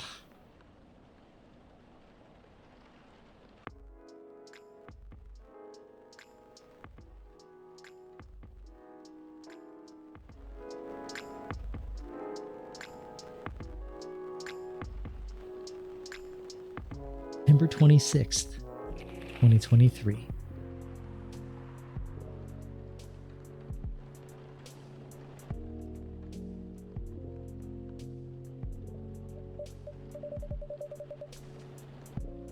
Something's missing from the drawer. Did I misplace it?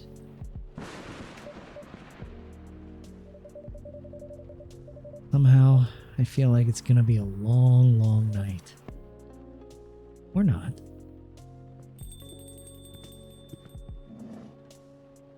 Gala! Good evening. Hey, Jerry. How are you? Not too shabby, I hope.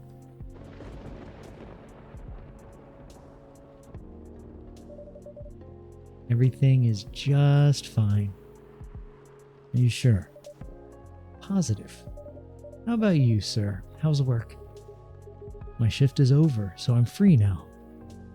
Nice. That reminds me, Mr. Hyde was here just the other day. Ah, that's right. Did he tell you the reason for his visit? Yeah, he's moving back here, right? Or at least that's the plan. Yes, and what a nice surprise. He told me he's got a few things to discuss on that. Well, part of why I'm here tonight. Aside from getting myself a hot drink, that is. On that note, I am so ready to take your order. Much obliged. So Henry told me about this Indonesian ginger drink. It has milk, honey, and a couple of other stuff in it. I think it's called STMJ. I'll have a cup of that. Well, there's only like one other thing we can put in it. Milk, honey, and a couple of other stuff, but it's an Indonesian ginger drink. TMJ? Uh-oh. That is such a painful condition. I used to have TMJ really bad.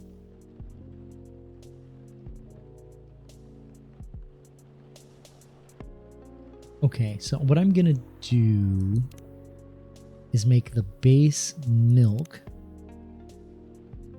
ginger, then honey.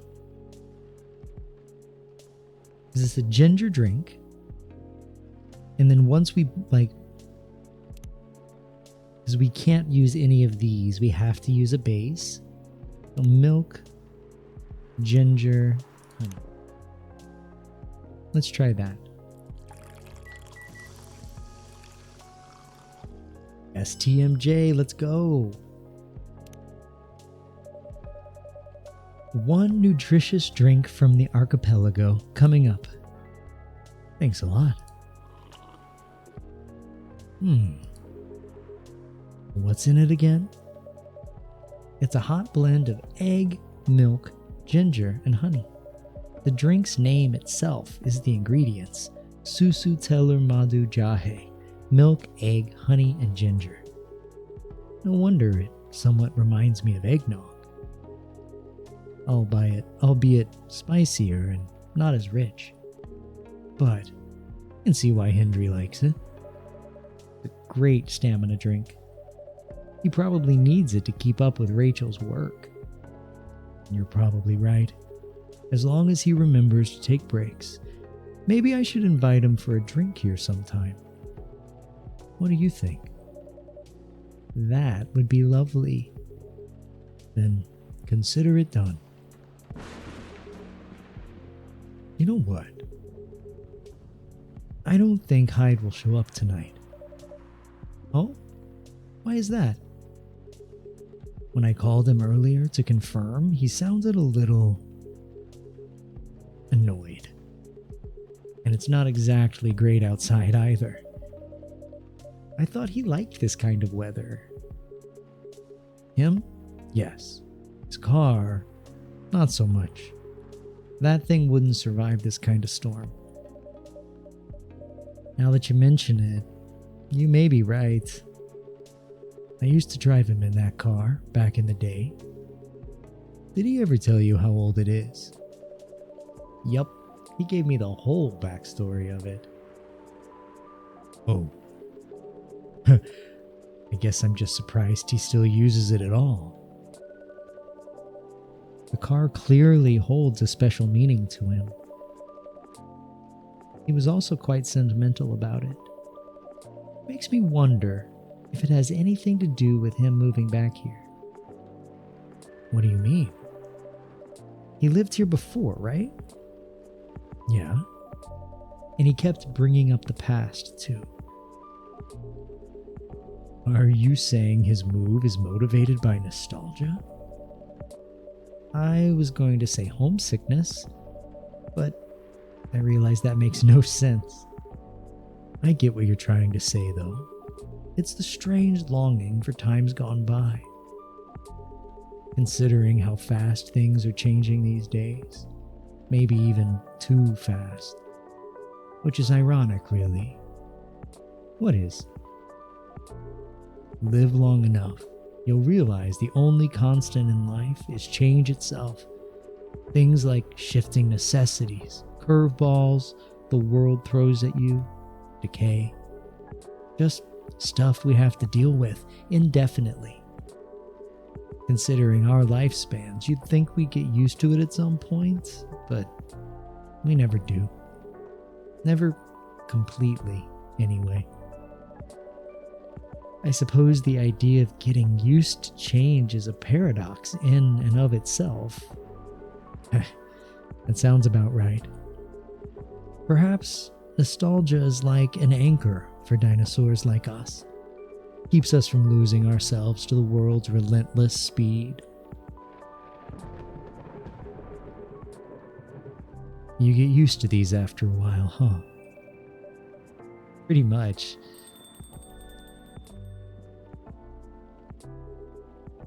Oh, hey there. We meet again. Yes, hello. Riona is a banshee who would love to be an opera singer. But she's also very self-conscious. Oh, and Gala, he's a werewolf. If you haven't picked up on that yet, he's a werewolf that works as a hospital administrator. Like the receptionist for an emergency room. Excuse me for a moment. Got it. Welcome, Miss Riona. Good evening. I'm meeting up with someone. Oh, okay then. How's your car, by the way? My car. Oh, you mean the tire? There's really no need for concern, as it was an easy fix. But thank you for asking. My pleasure. May I order a cup of Russian tea? Russian tea? What makes it Russian? Make it quickly. Bad jokes. Let's see. Russian tea. Well, we start with tea. You know that much. Trying to think, like a white Russian is a milky drink. We could add milk.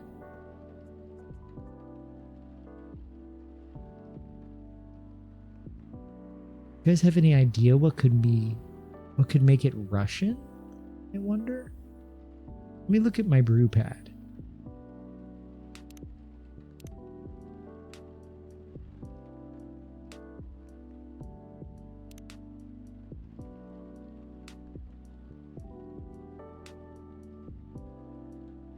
Add vodka, exactly. That was my first thought.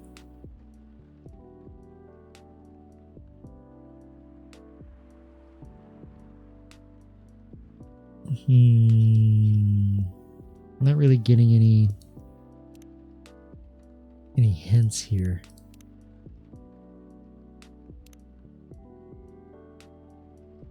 I mean, we do have 5 trashes per day, so maybe we can do something here.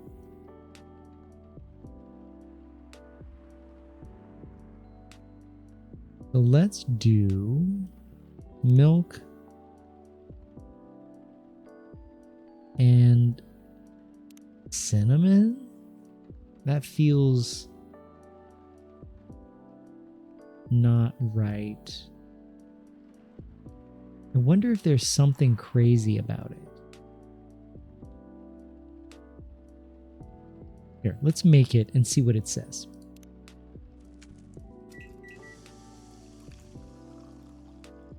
Oh wait, we've already made these. Shy Adeni. Okay, so we're gonna trash that. Let's look at the rest of our tea drinks.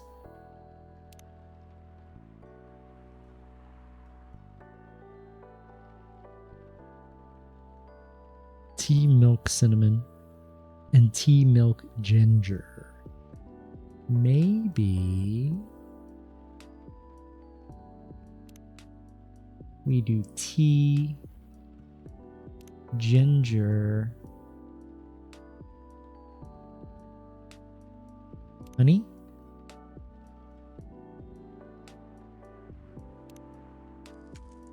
I'm really grasping at straws here.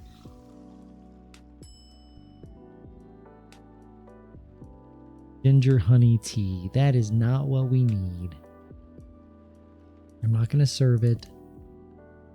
We're going to try one more time. But at least it shows up in our brew pad now. Does it not show up unless we serve it?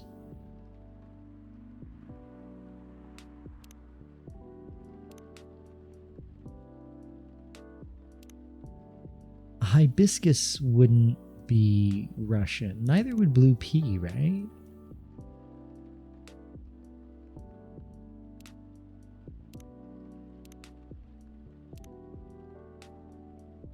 Okay. Let's do chocolate. No, not chocolate. Reset. Tea.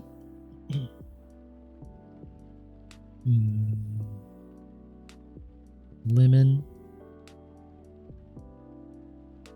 Mint. If this is not the right drink, I'm still going to probably have to serve it to her because we're running out of trash options. Lemon mint tea. Okay, one more time.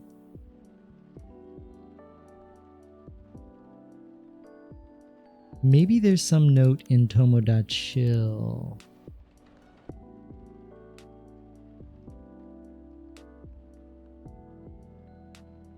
No. So this is their social media.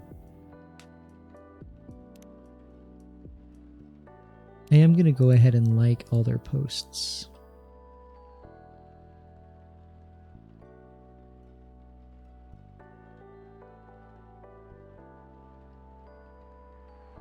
There.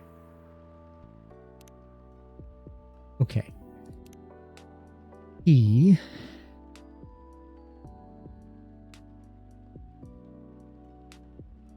I'm going to do tea, cinnamon, and ginger.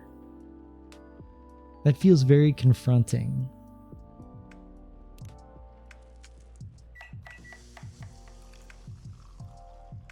Cinnamon ginger tea. What the F? I'm going to serve it. This is not what she asked for. She's not going to like it. Here you go, miss. This is not what I ordered. Is it not? I'm sorry. Let me remake it for you. It's okay. You can leave it. Are you sure? Yes. Don't worry about it. Okay, then I am truly sorry once again. So, who are you meeting with, if I may ask? You should know, shouldn't you? After all, you were tasked to give me his contact info. Hey, Nerdy, welcome in, my friend. Thank you for the lurk. Good to see you. I hope you're having a great evening.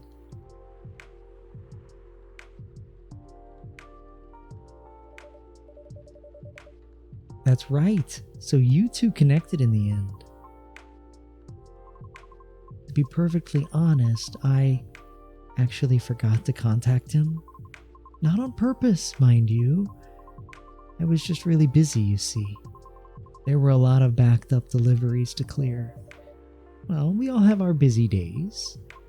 Yes, it gets overwhelming sometimes, doesn't it? Nevertheless, the real reason I forgot to contact him? Because I've been spinning his thing to ease my anxiety. His thing. Oh, you mean his fidget spinner? Yes, that. It serves as an effective distraction from my thoughts while I'm stuck in traffic. As such, I keep it in my car. I see.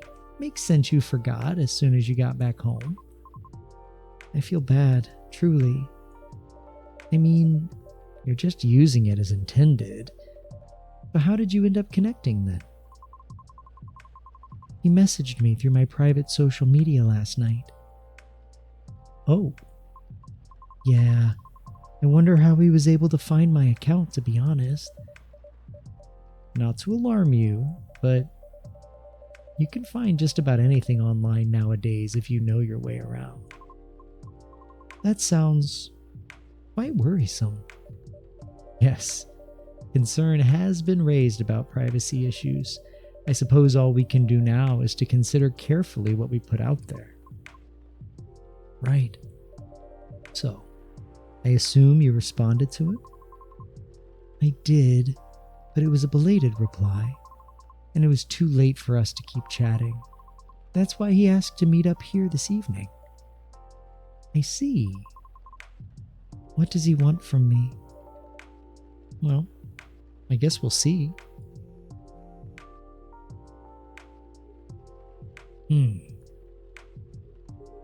Yeah.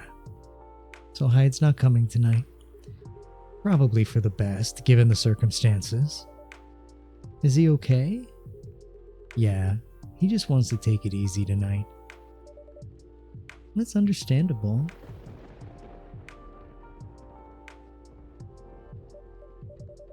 My apologies for these surges. I was hoping it'd become more stable as the days go by, but no need to apologize for something out of your control. That's right. You tried everything you could. I know. Thank you for your understanding. How are you doing, miss? Hey there. Did you manage to resolve your issues with children?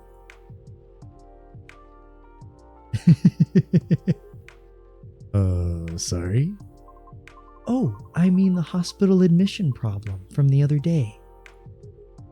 Oh, that. For a minute there, I thought I had a beef with kids I was unaware of. I'm sorry for misunderstanding. No worries, that was funny. It's only been a few days, so not much has changed. How about you? Feeling better? Yes, well, I apologize for the way I acted a few days ago. We all have our bad days. Don't worry about it. And we also always have ads, which we do have to worry about. But since this is a narrative-driven game, we are going to take a break. I'm going to stand up, get myself some more tea, get a stretch in, and I recommend that you do the same. Please don't watch these ads. They will be fine without you. Please go take care of yourself. And I will be right back as soon as they're done. And we'll continue this conversation between Gala the werewolf and Riona the banshee. All right. I will be right back, y'all.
Welcome back from the ads, y'all.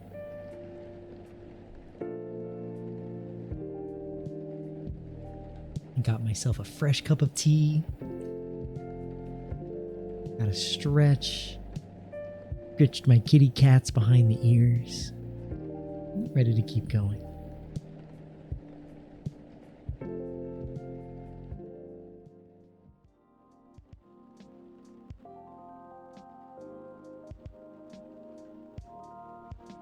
So, all right, Spence.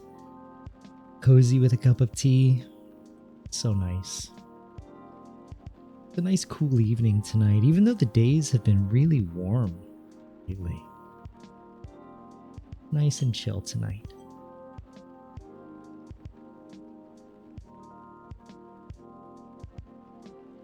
So, short recap.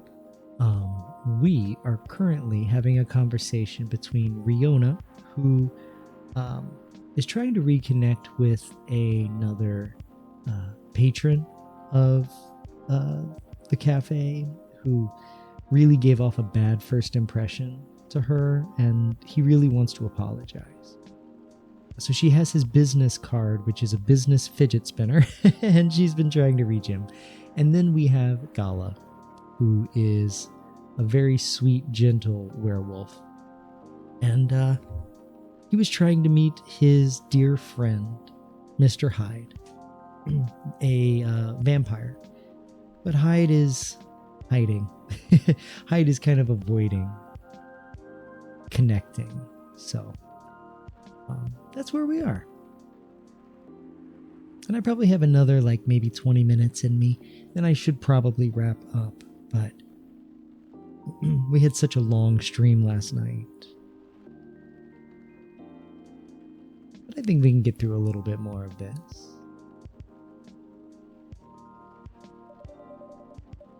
And, while we're on the topic, I told Officer Georgie what happened to your car. Would you mind pointing out where you believe the incident took place? Sure. It was quite near the police station, actually. At a metered spot, just outside the now-defunct library. Oh, the vacant building at the Bourne intersection? Yes, that's correct. I see. So, it was originally a library. You know the area? I know of the property, yeah. It's been abandoned for a long time now. But it's a heritage building, so I often wonder why nothing's been done with it. Since it's located in a very populated, culture-centric neighborhood. That's true. There's even an art college nearby. Right? Then again, I've always found the street a bit odd. Odd how? Yingy! Oh my god, Yingy! Kimiko! How are y'all doing tonight? Welcome! Thank you for the raids, friends. The foxes and frogs are here to raid. Welcome in. Y'all were playing Valorant tonight. How was your streams?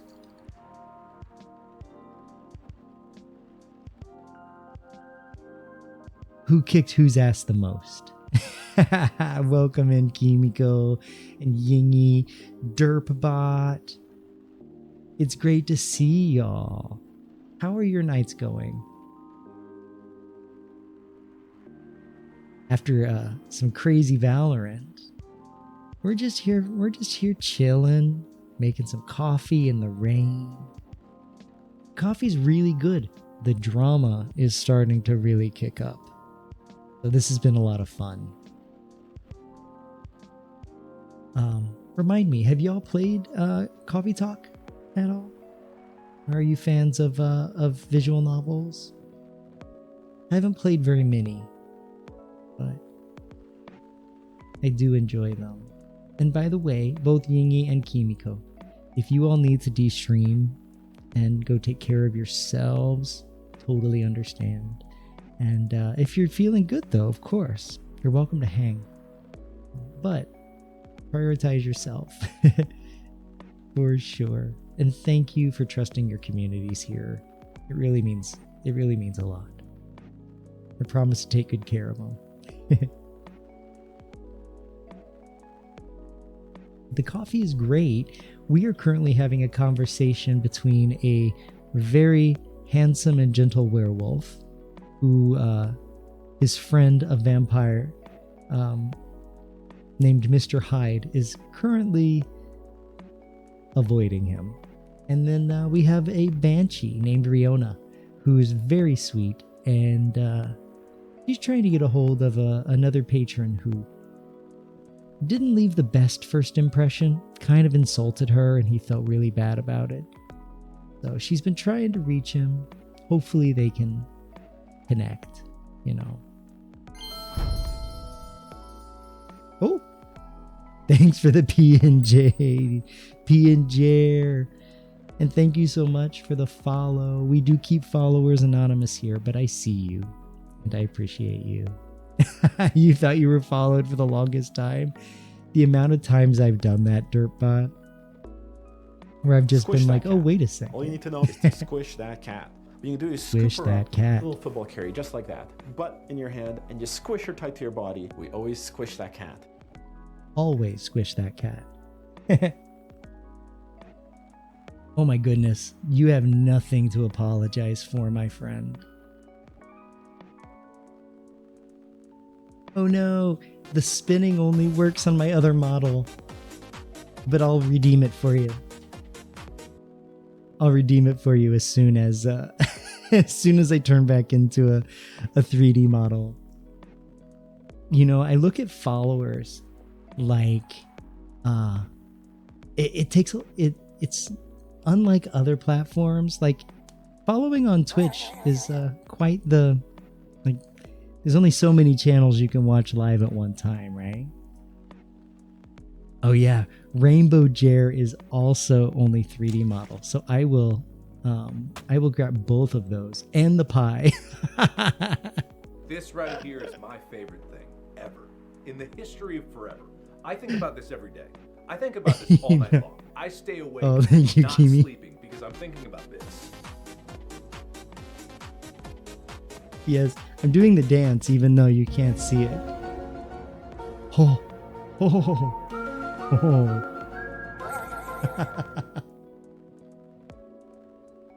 I love it. I love it. Oh, my posture? Okay. I should probably fix it. Wow.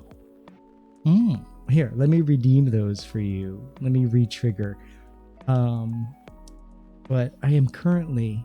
I realize my chair is a little too high. There. Now my feet are on the ground. Long, Bowser. Oh. So long, Bowser. Let's see. We start with spin that chair. And then we're gonna throw up high. Oh no, here comes the cane. Don't take me. Ah. And rainbow.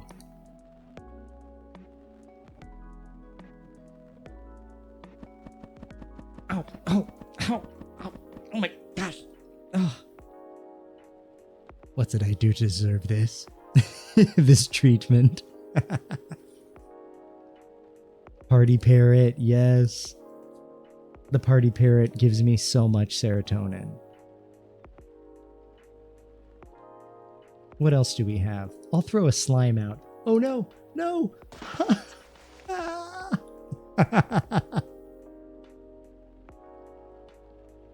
It looks like I'm being censored. I'm saying terrible things. Oh yeah, I need to do that hydrate. Thank you for that.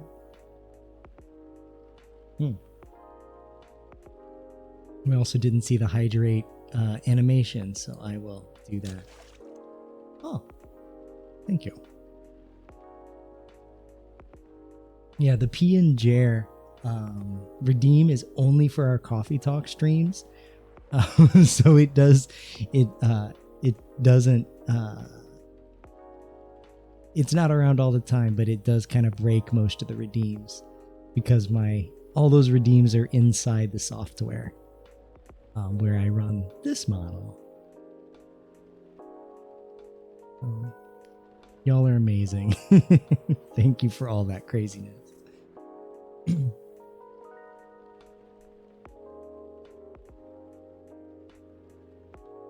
Let's see if I can catch myself. No, I didn't. Maybe one day.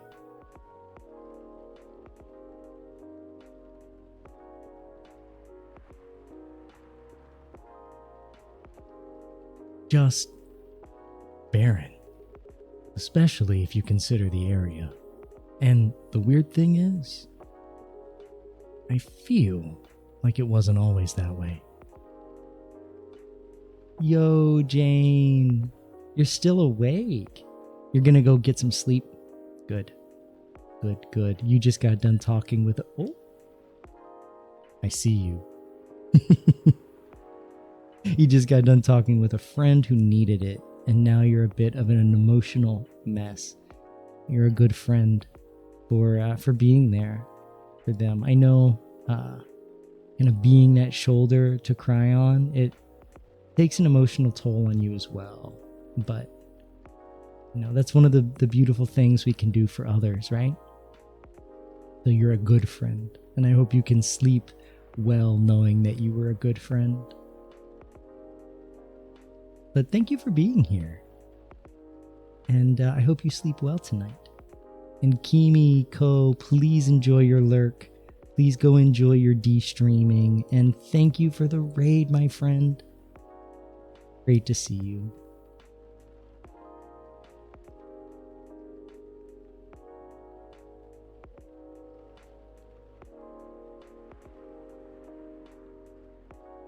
And of course, feel free to chat. I'm just going to keep reading this visual novel as we go. I feel like it wasn't always that way. Feel? Don't you mean remember? Oh, exactly what I said. It's a feeling, not a clear memory. Strange, isn't it? That is odd. Well, there used to be a flea market there a long, long time ago. Perhaps that is what you're recalling? A flea market, huh? The last time I drove there, I remember seeing nothing but concrete. Oh, wait. There was a single dead tree surrounded by strange trinkets. A dead tree, huh? No idea why I almost forgot about it. It stuck out like a sore thumb. About 8 feet tall, no leaves. Been there forever too, as far as I know. That hawthorn tree was something of a landmark for us drivers. And the trinkets you spoke of were actually remembrances of sorts. Remembrances? Hold on. I'm just going to recap a bit here, okay? Sure. Your car was vandalized near a metered parking spot in front of an abandoned library. On a seemingly deserted street within a busy area that has a large dead tree surrounded by remembrances for some reason? Sounds about right. Except the tree is no longer there. Oh? Are you serious, Pops? Why wouldn't I be? That is crazy. Lucas and Georgie. Here's Lucas. Lucas is an influencer. He's also a satyr. You can tell by his horns. And then we have our human cop, Officer Georgie, who's just a dad doing his best. Good evening, gentlemen.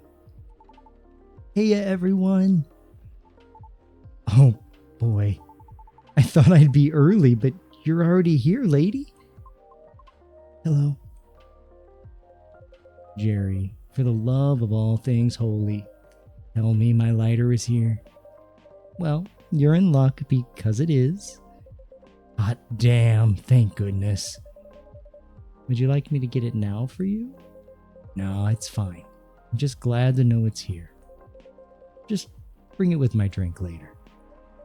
Sure, let me know when you're ready to order. Cheers. Well. What's up with y'all? What's new? Evening, officer. We were just talking about the spot where Miss Riona's car may have been vandalized. Oh? They got your car too, lady? Yes, but it's not a big issue. Still, sorry you had to experience that. Where did you park your car, miss? I can send you the coordinates if you'd like. That'd be real swell. Got it. Okay. Oh. Is it within the area you expected, or? Pretty much. The same location where I parked mine a week ago. I see. Now you can rest assured, we already increased patrols in that area. Well, that's great. But I'm the only one doing it at the moment. Well, that sucks. Heh, what's that? Am I hearing you, out of all people, doubting my skill, Jerry? Oh, no, of course not. I just thought it means an unfortunate increase to your workload. Well, them's the breaks, I suppose. Anyway, give me your strongest espresso, Jerry. Don't forget my lighter. You got it. Coffee. The strongest we've got. And we give him... Where'd the lighter go? Oh, whew. Scary. It was underneath.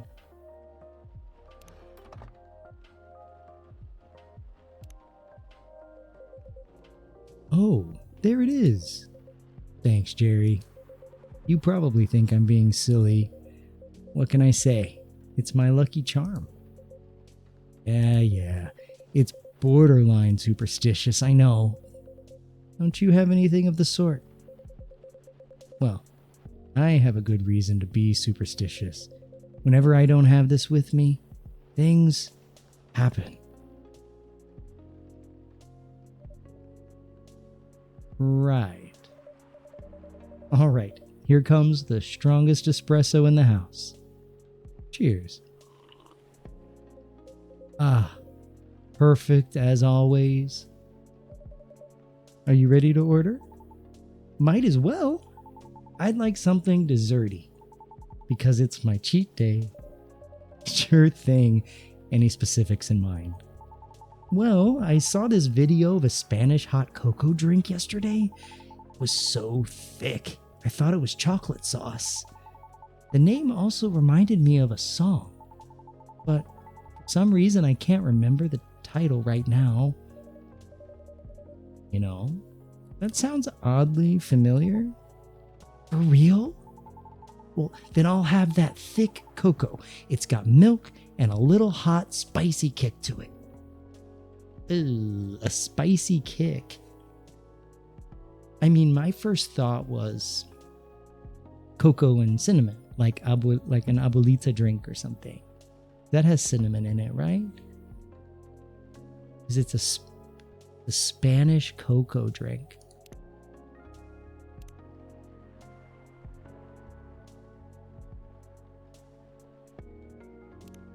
But like one cocoa, milk, and a little hot spicy kick. Thanks for the permission, Moons. I can mess his drink up, you don't care. That's good to know. I totally messed up Amanda's drink. I felt so bad.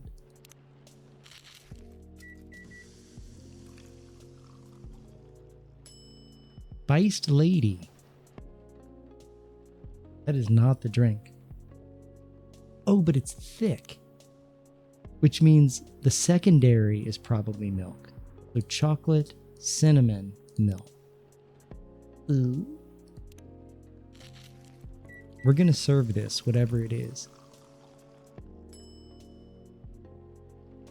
Oh no, we only have one more trash to go.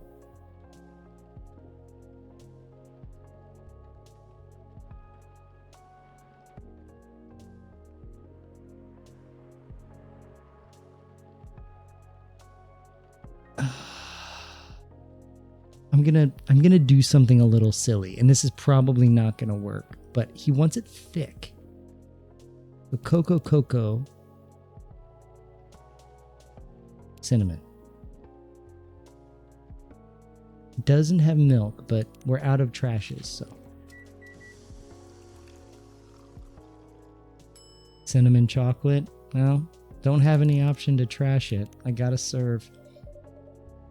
Hot cocoa drink coming right up. Thanks.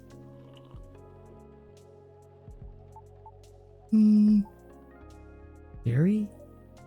Yes? I don't think this is it. It's not. Nuh-uh. It's neither luscious nor thick enough. I'm so sorry about that. Let me remake it for you. Nah. My fault for being vague. So, don't worry about it, okay? Alright. Thank you. So, Pops. Just earlier, you were telling me about your creepy patrolling experience, right? Was it in the same location where the lady's car was? Creepy patrolling experience? Well, I don't know if I should even talk about it, because maybe it's just a tad too spooky, even for me. What happened? Tell him, Pops. It's not that big a deal, honestly. Well, then all the more reason to talk about it, right? Maybe someone in here will know something. You got a point there. Y'all were talking about the area anyway, right? Yeah. Well, I've been patrolling there the past few nights. The street itself is fairly straightforward. It's about half a mile round trip up the intersection and back. There's nothing much there either. A concrete sidewalk with metered parking spots, a fence here and there, and an unfinished construction site with a couple CCTVs dotted about. No tree? What tree? There used to be a dead tree in front of the old library. Huh. Oh, that old dead tree. It was uprooted by the city back in January. Ah. Well, the commercial community decided it wasn't really a good look. So when the city started a massive cleanup project last year, well, they simply voted to get rid of it. I see. Why? What's up?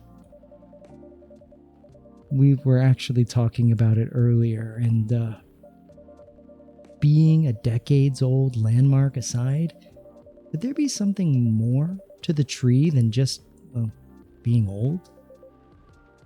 You think so? I mean, that's what I think after listening to Miss Riona.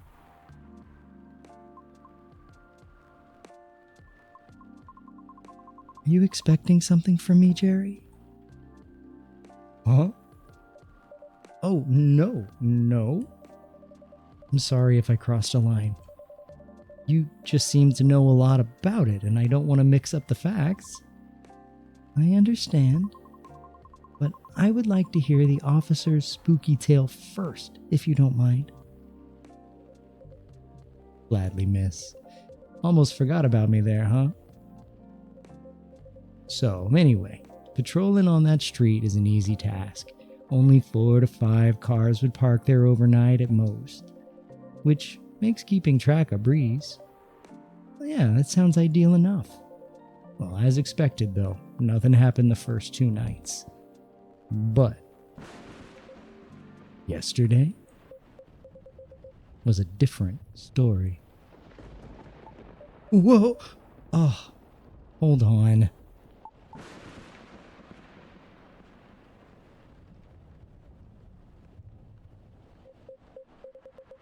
What a stage setup, huh?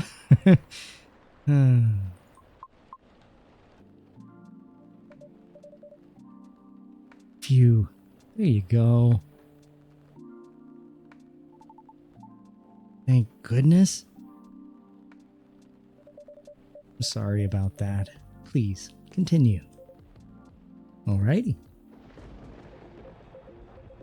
Well, it was nearing the end of my shift, and I found something was amiss. I found nothing was amiss.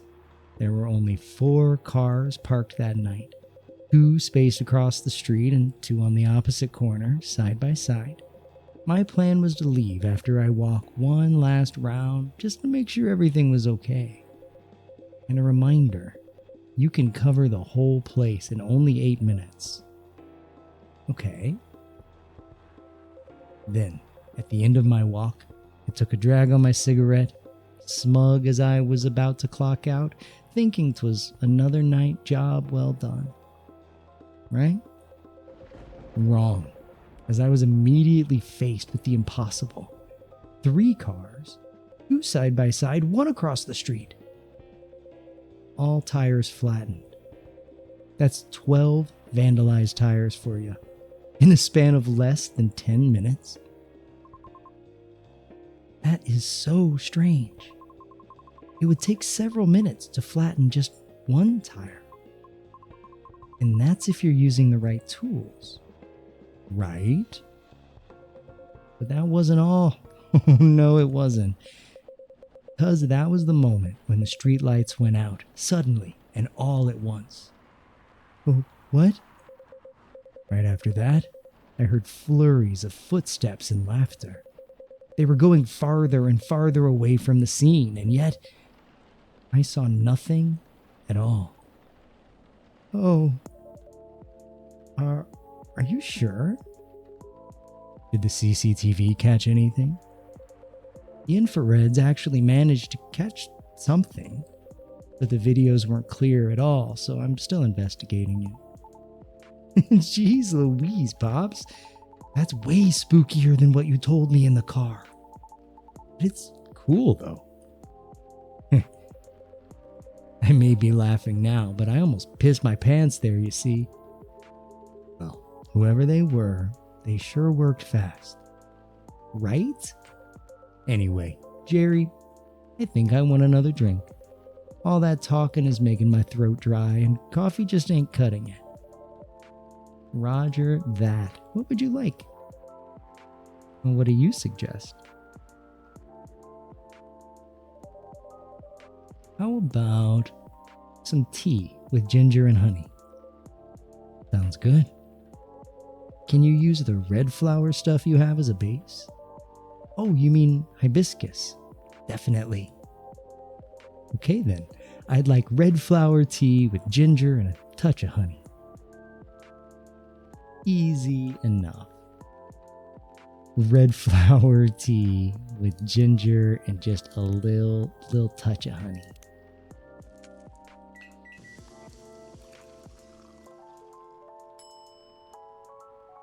Te Jahe Rosella. Can't mess that one up. 1 piping hot Te Jahe Rosella for you. Oh, what does it mean? Jahe means ginger, Te means tea, and Rosella is Roselle, another name for hibiscus. I see, a legit herbal drink. Icy, perfect for the weather. Good call, Jerry.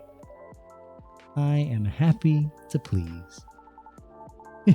If that's the case, let me join your patrol, Pops, because I'm not scared of ghosts. Real beings scare me more. Wait a sec, kid. What do you mean by ghosts, eh? Jumping the gun a little there, ain't ya? I don't know, Pops. Maybe it's even something crazier than that. This is a really serious problem, kid. Don't joke around like that. Sorry. Interesting. You know something? No, not me. He might. Right, the tree, wasn't it? Oh, yeah. What about it, miss? Your turn to finish up your thought. I'm not sure if this can be any use at all, but... Officer, are you aware of the story behind that tree? Huh? I recall what you said earlier. People often leave remembrances around it? What did you mean by that, miss? Well, it's because someone passed away there. What? Allow me to explain.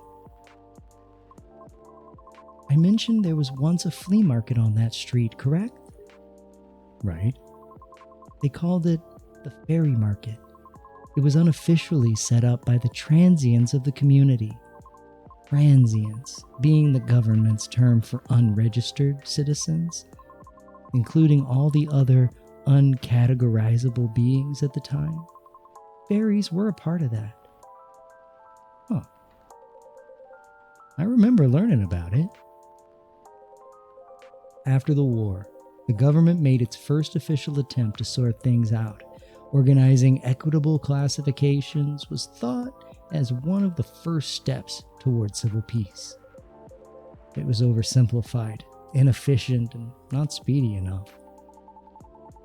Was all that before the Vindication Act? Way before that. Many who couldn't register were basically in administrative limbo. What? That's as good as, not existing at all. Really, that is horrible. It was the main reason why the fairy market was created in the first place, to ensure transients' survival throughout the changing times. In more ways than one. The market had no real schedule, therefore, the start of Fairy Week would be marked by flowers strewn along the intersection, just so people would notice and come and take a look. That sounds kinda too low-key, no? 'Cause it was illegal, silly. Oh.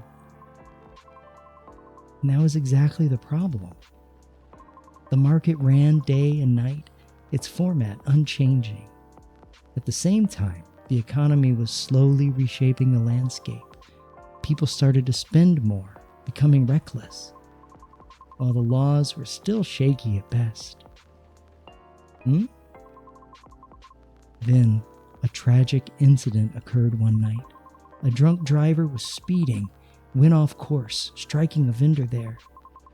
And the only evidence left of the crime was that tree, standing where there was no tree before. Wait a second. What? Why did I never hear about it? How long ago was this? The accident occurred in 1959, but the market itself was forcefully disbanded in 1961. Happened before I was born, huh? Yeah, I remember everything now. It was actually quite an infamous case, wasn't it? But due to the nature of the beings involved, most people couldn't help but, it. Huh? Talking about the late 50s to early 60s here. Post-war media was still quite scarce. And I remember the drunk driver was also the son of a very wealthy individual. Oh. Correct. But that wasn't exactly the part that made the case so infamous. It was due to the fact that no body was ever found at the crash site. as well as the vendor being a transient with no legal ID or paper trail. As a result, the court had no choice but to dismiss the case. But there was a body, wasn't it? Just not the one people might expect. You mean the tree? Right. When semi-spiritual beings like us pass on from the physical world, some may leave specific landmarkers behind. Not all can do that, though. Us banshees don't do that. You don't? No. We simply disappear. So, if I'm getting this right, the tree couldn't be used as evidence because it wasn't classified as remains yet. The witnesses were in the same boat, no paper trail. So the driver's lawyer took advantage of those loopholes. That's messed up. Beyond messed up, Pops. Whoa, I am boiling. I'll take a further look into this more, miss. I have a question for you. Yes?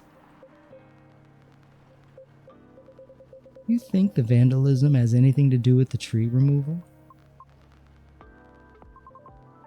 I don't know. I suppose it might depend on when the acts of vandalism began. Yeah, that makes sense. Well, I better get going then. It's almost time for my shift. Okay, officer. Break a leg, Pops. I'd rather not. Stay safe. Will do. I'll keep y'all posted. Oh, and he took his lighter this time. I better go as well. Got an early shift tomorrow. There's one thing I wanted to confirm, though, if you don't mind, miss. Yes?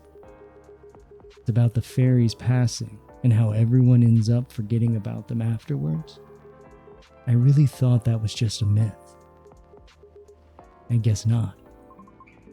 Unfortunately, that is why there used to be memorabilia around that tree. They were efforts by those who remembered to preserve the memory. But it wasn't enough, was it? Else we'd still have the tree. It really makes me question my memory.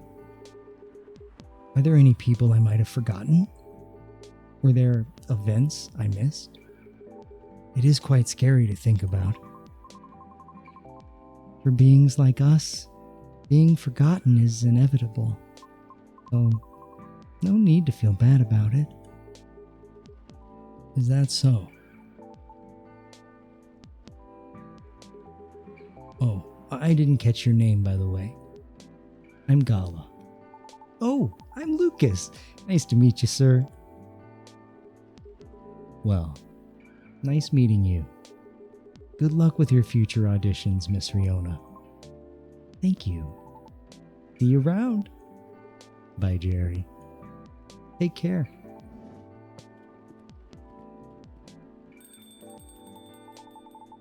Are you okay? It's getting real late. I still want to talk, but if you're tired, let me know.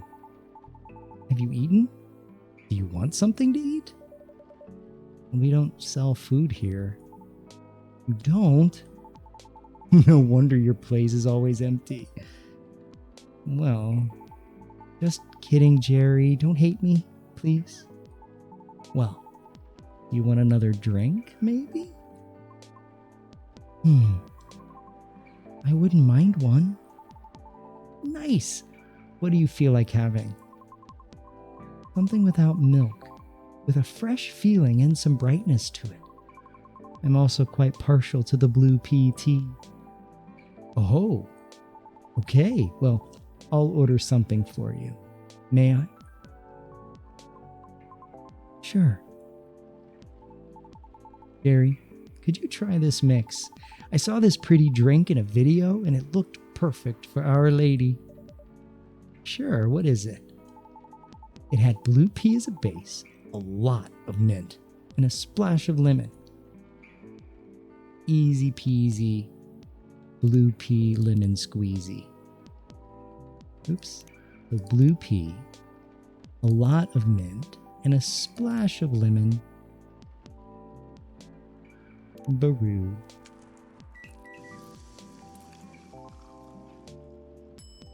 Galaxy mint tea. That looks so cool.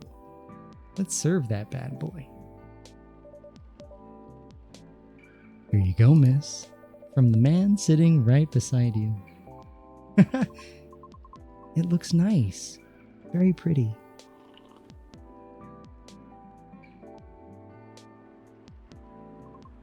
I like it. Thank you. I'm glad you do. And wow, Jerry, it looks exactly like what I envisioned. You're a G. I'm happy you both enjoyed it. But thank you for the hydrate, Moons. I will do that right now.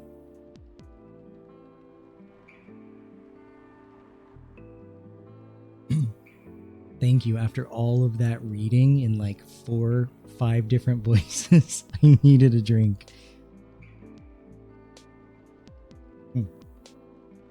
Big gulps of tea.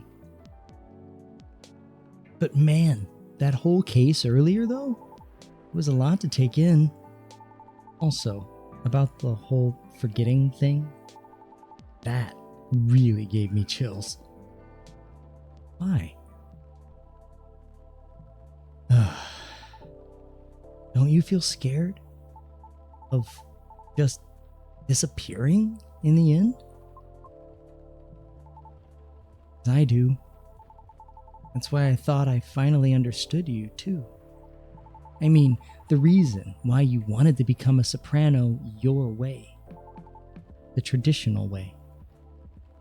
Oh? Care to compare notes? Because I've yet to be entirely certain about that myself. Oh. Huh. Now, that's what you call huge pressure. Before that, though, can I ask a little teeny question? Go ahead. What inspired you to go down this path? I mean, I may have an idea on why you're choosing the hard way, but why a soprano in the first place? Because it's been done before. Pardon? Because there was already a banshee who did it before. So I know it's not impossible. Whoa. For real? Her part was that of sorbet area, and she was not very well known. What is a sorbet aria? Oh, I mean she was a secondary character. Back in early 19th century opera, sorbet arias would be sung toward the end of the second act, usually before the evening ended. Hawkers would then use the time to offer their wares for the last time to the patrons, often desserts, hence sorbet aria. Oh, I see. Like background singing at the end of a show or something? Yes. Things are different nowadays because people are expected to listen to the end. The first time I heard her voice was on an old recording of a comedy opera. I was still very young back then. She was playing a confused maid role at the very end of the opera, wondering why and how people could act so crazy when in love. But despite her confusion, she thought she wasn't so old that she couldn't find out the reason herself. It was a funny epilogue to the opera. But hearing a banshee sing such a playful and light-hearted piece was truly an eye-opener for me. Oh man, I bet it was. Sadly, I couldn't find any of her other works, but it always stuck with me nonetheless. So, I left my commune and started trying on my own. That's really cool and brave of you to do so. I agree. I've never talked about this before. It's a bit Embarrassing? Nah, don't be embarrassed. I think it's super cool. You're just feeling inspired to push yourself beyond what's expected of you and wishing to leave a mark on this world. Is that what you think? Mm-hmm. You're just trying to follow a path that's been traveled before, and that's not always a bad thing, especially for beings like us. You're just being careful, yet courageous. Right, because the path you're choosing to walk on is still difficult. Regarding leaving your mark, I don't know. I just feel maybe you're the same as me. Like, what's the point of being born if nobody is going to remember us? Right, Jerry? No comment. Aw. Why do you want to be remembered so much? Why wouldn't you? Us banshees see the end differently than most. So, care to enlighten me?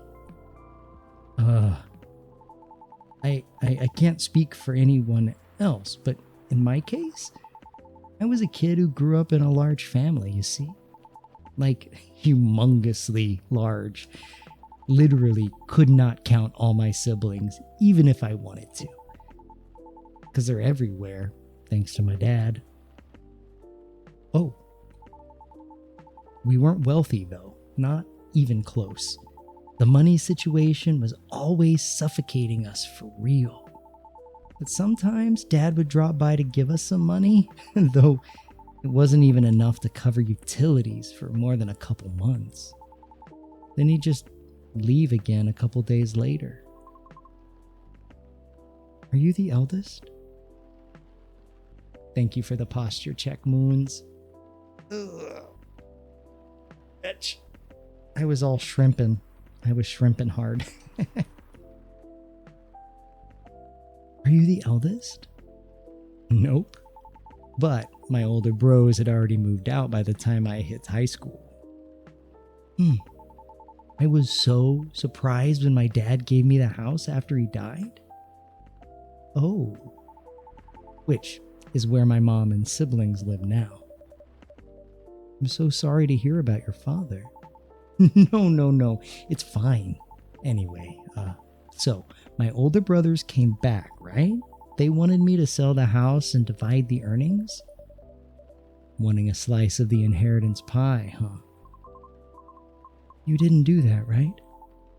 Heck no. That's why I left for LA. So if they really want me to sell that house, they have to chase after me. Good call. Thankfully, my younger siblings and I are pretty tight.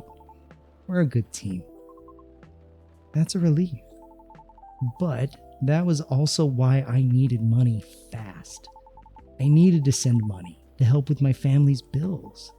And of course, so I could stay alive as well. That's why I ended up having to join the production house. The production house? Yeah, it was like a bunch of content creators getting together to make videos every day. I was young and naive too, you know? Because it was my first time venturing to another state completely alone after all. So I didn't know better how predatory things could be. Man, this isn't even going to be an entertaining story. Well, if you're uncomfortable, you don't have to talk about it. No, it's not that. I just really didn't like that production house, but I needed the money. Someone there saw my vlogs and invited me in. And as one of the youngest there, I tried to get along with everyone. Do I got Christmas plans? I do. We're going to be traveling for Christmas to spend time with family. Actually, the stream is probably going to be dark the last week or two of December, unfortunately, but be traveling a lot. What about you? Do you have any Christmas plans? hopefully, even though we're traveling, we'll be able to keep it pretty chill. Yes, Yingy, holiday season. Y'all love the holidays? I like it well enough. For some reason, I'm not getting in the Christmas spirit the way I normally would. But some years are like that, right?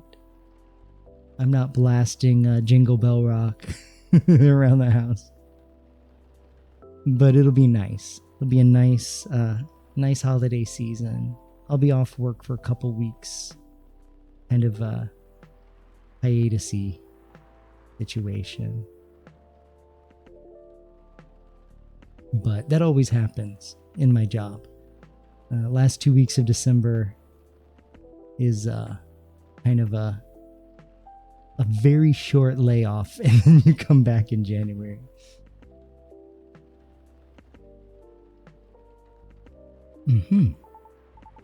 But you see, we were all creators in the entertainment industry, right? Which means we all had huge egos. So, naturally, there was somewhat of a hierarchy of sorts. Trying to be all round helpful turned me into the butt of the joke all the time.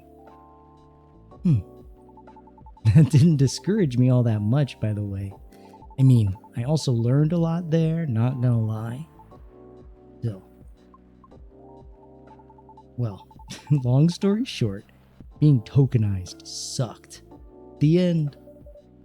Well, no disagreement there. Sorry. I swear that wasn't what I wanted to talk to you about. It's fine. I actually learned a lot this evening.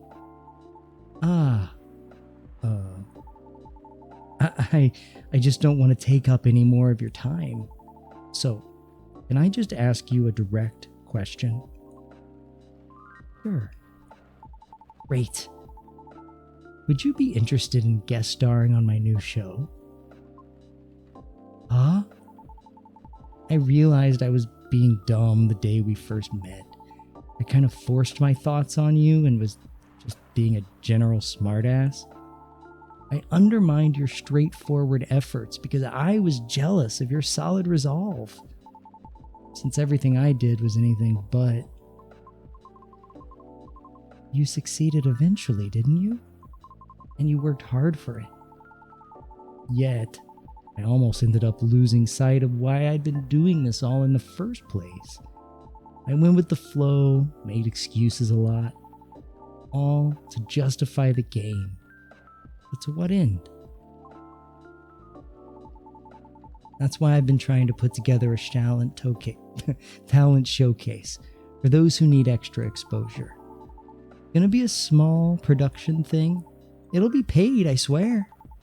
And not with exposure either. Though, it won't be much at first.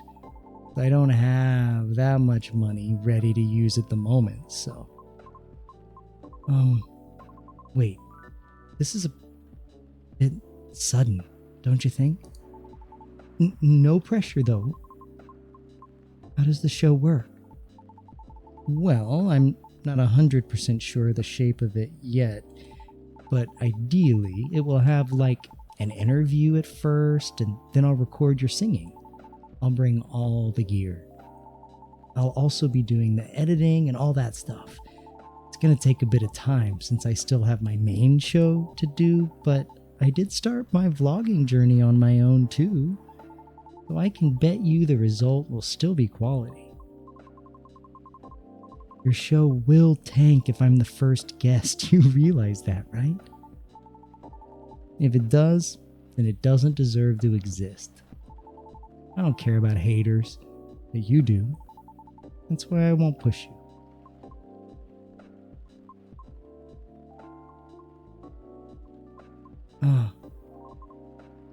I'm flattered, but no thank you. Okay. Thanks for considering me, though. Well, thanks for giving it a thought.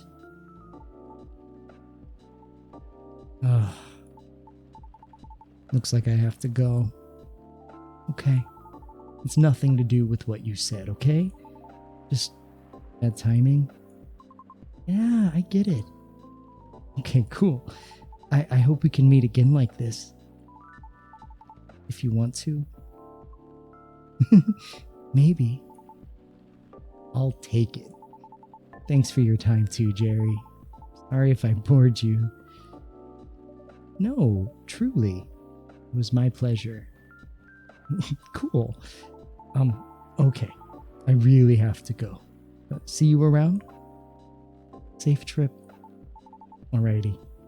See you, Jerry. Come again soon.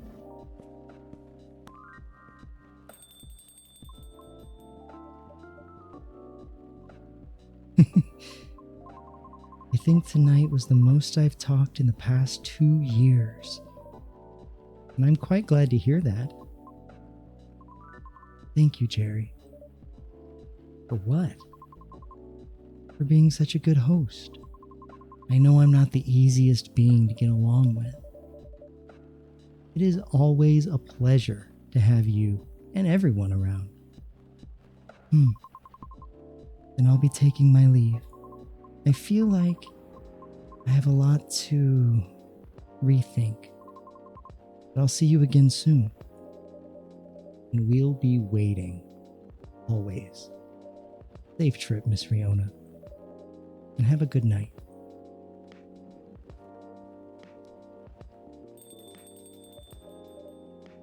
Phew. I think I'm done for the night. I hope everything will work out for everyone. It was our night. I think I am also going to call it a night. But I really appreciate you all being here tonight. This is fun. I enjoy this game a lot. Things are really starting to kick up. And, yeah. It's a nice time. But I will be back on Saturday at 2 o'clock Pacific instead of 4. So 2 hours earlier than normal. I've got some commitments on Saturday night.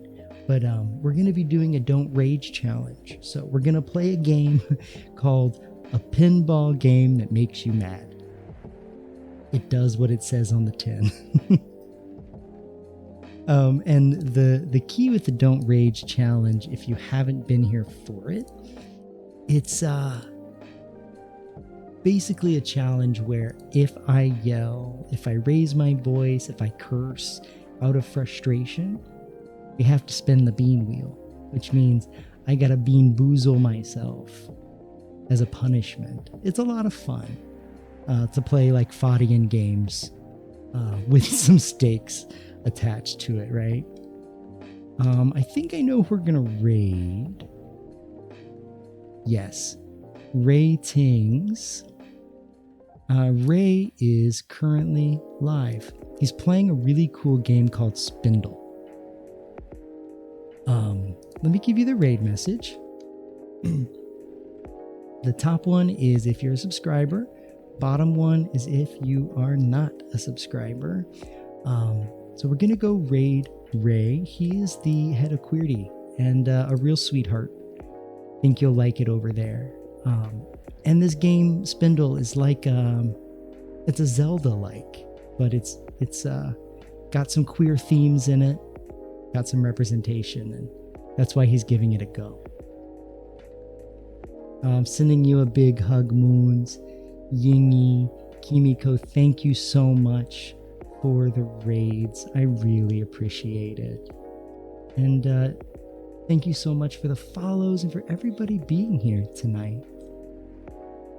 Quote 75. That sun is very sucky tonight. Very sucky sun.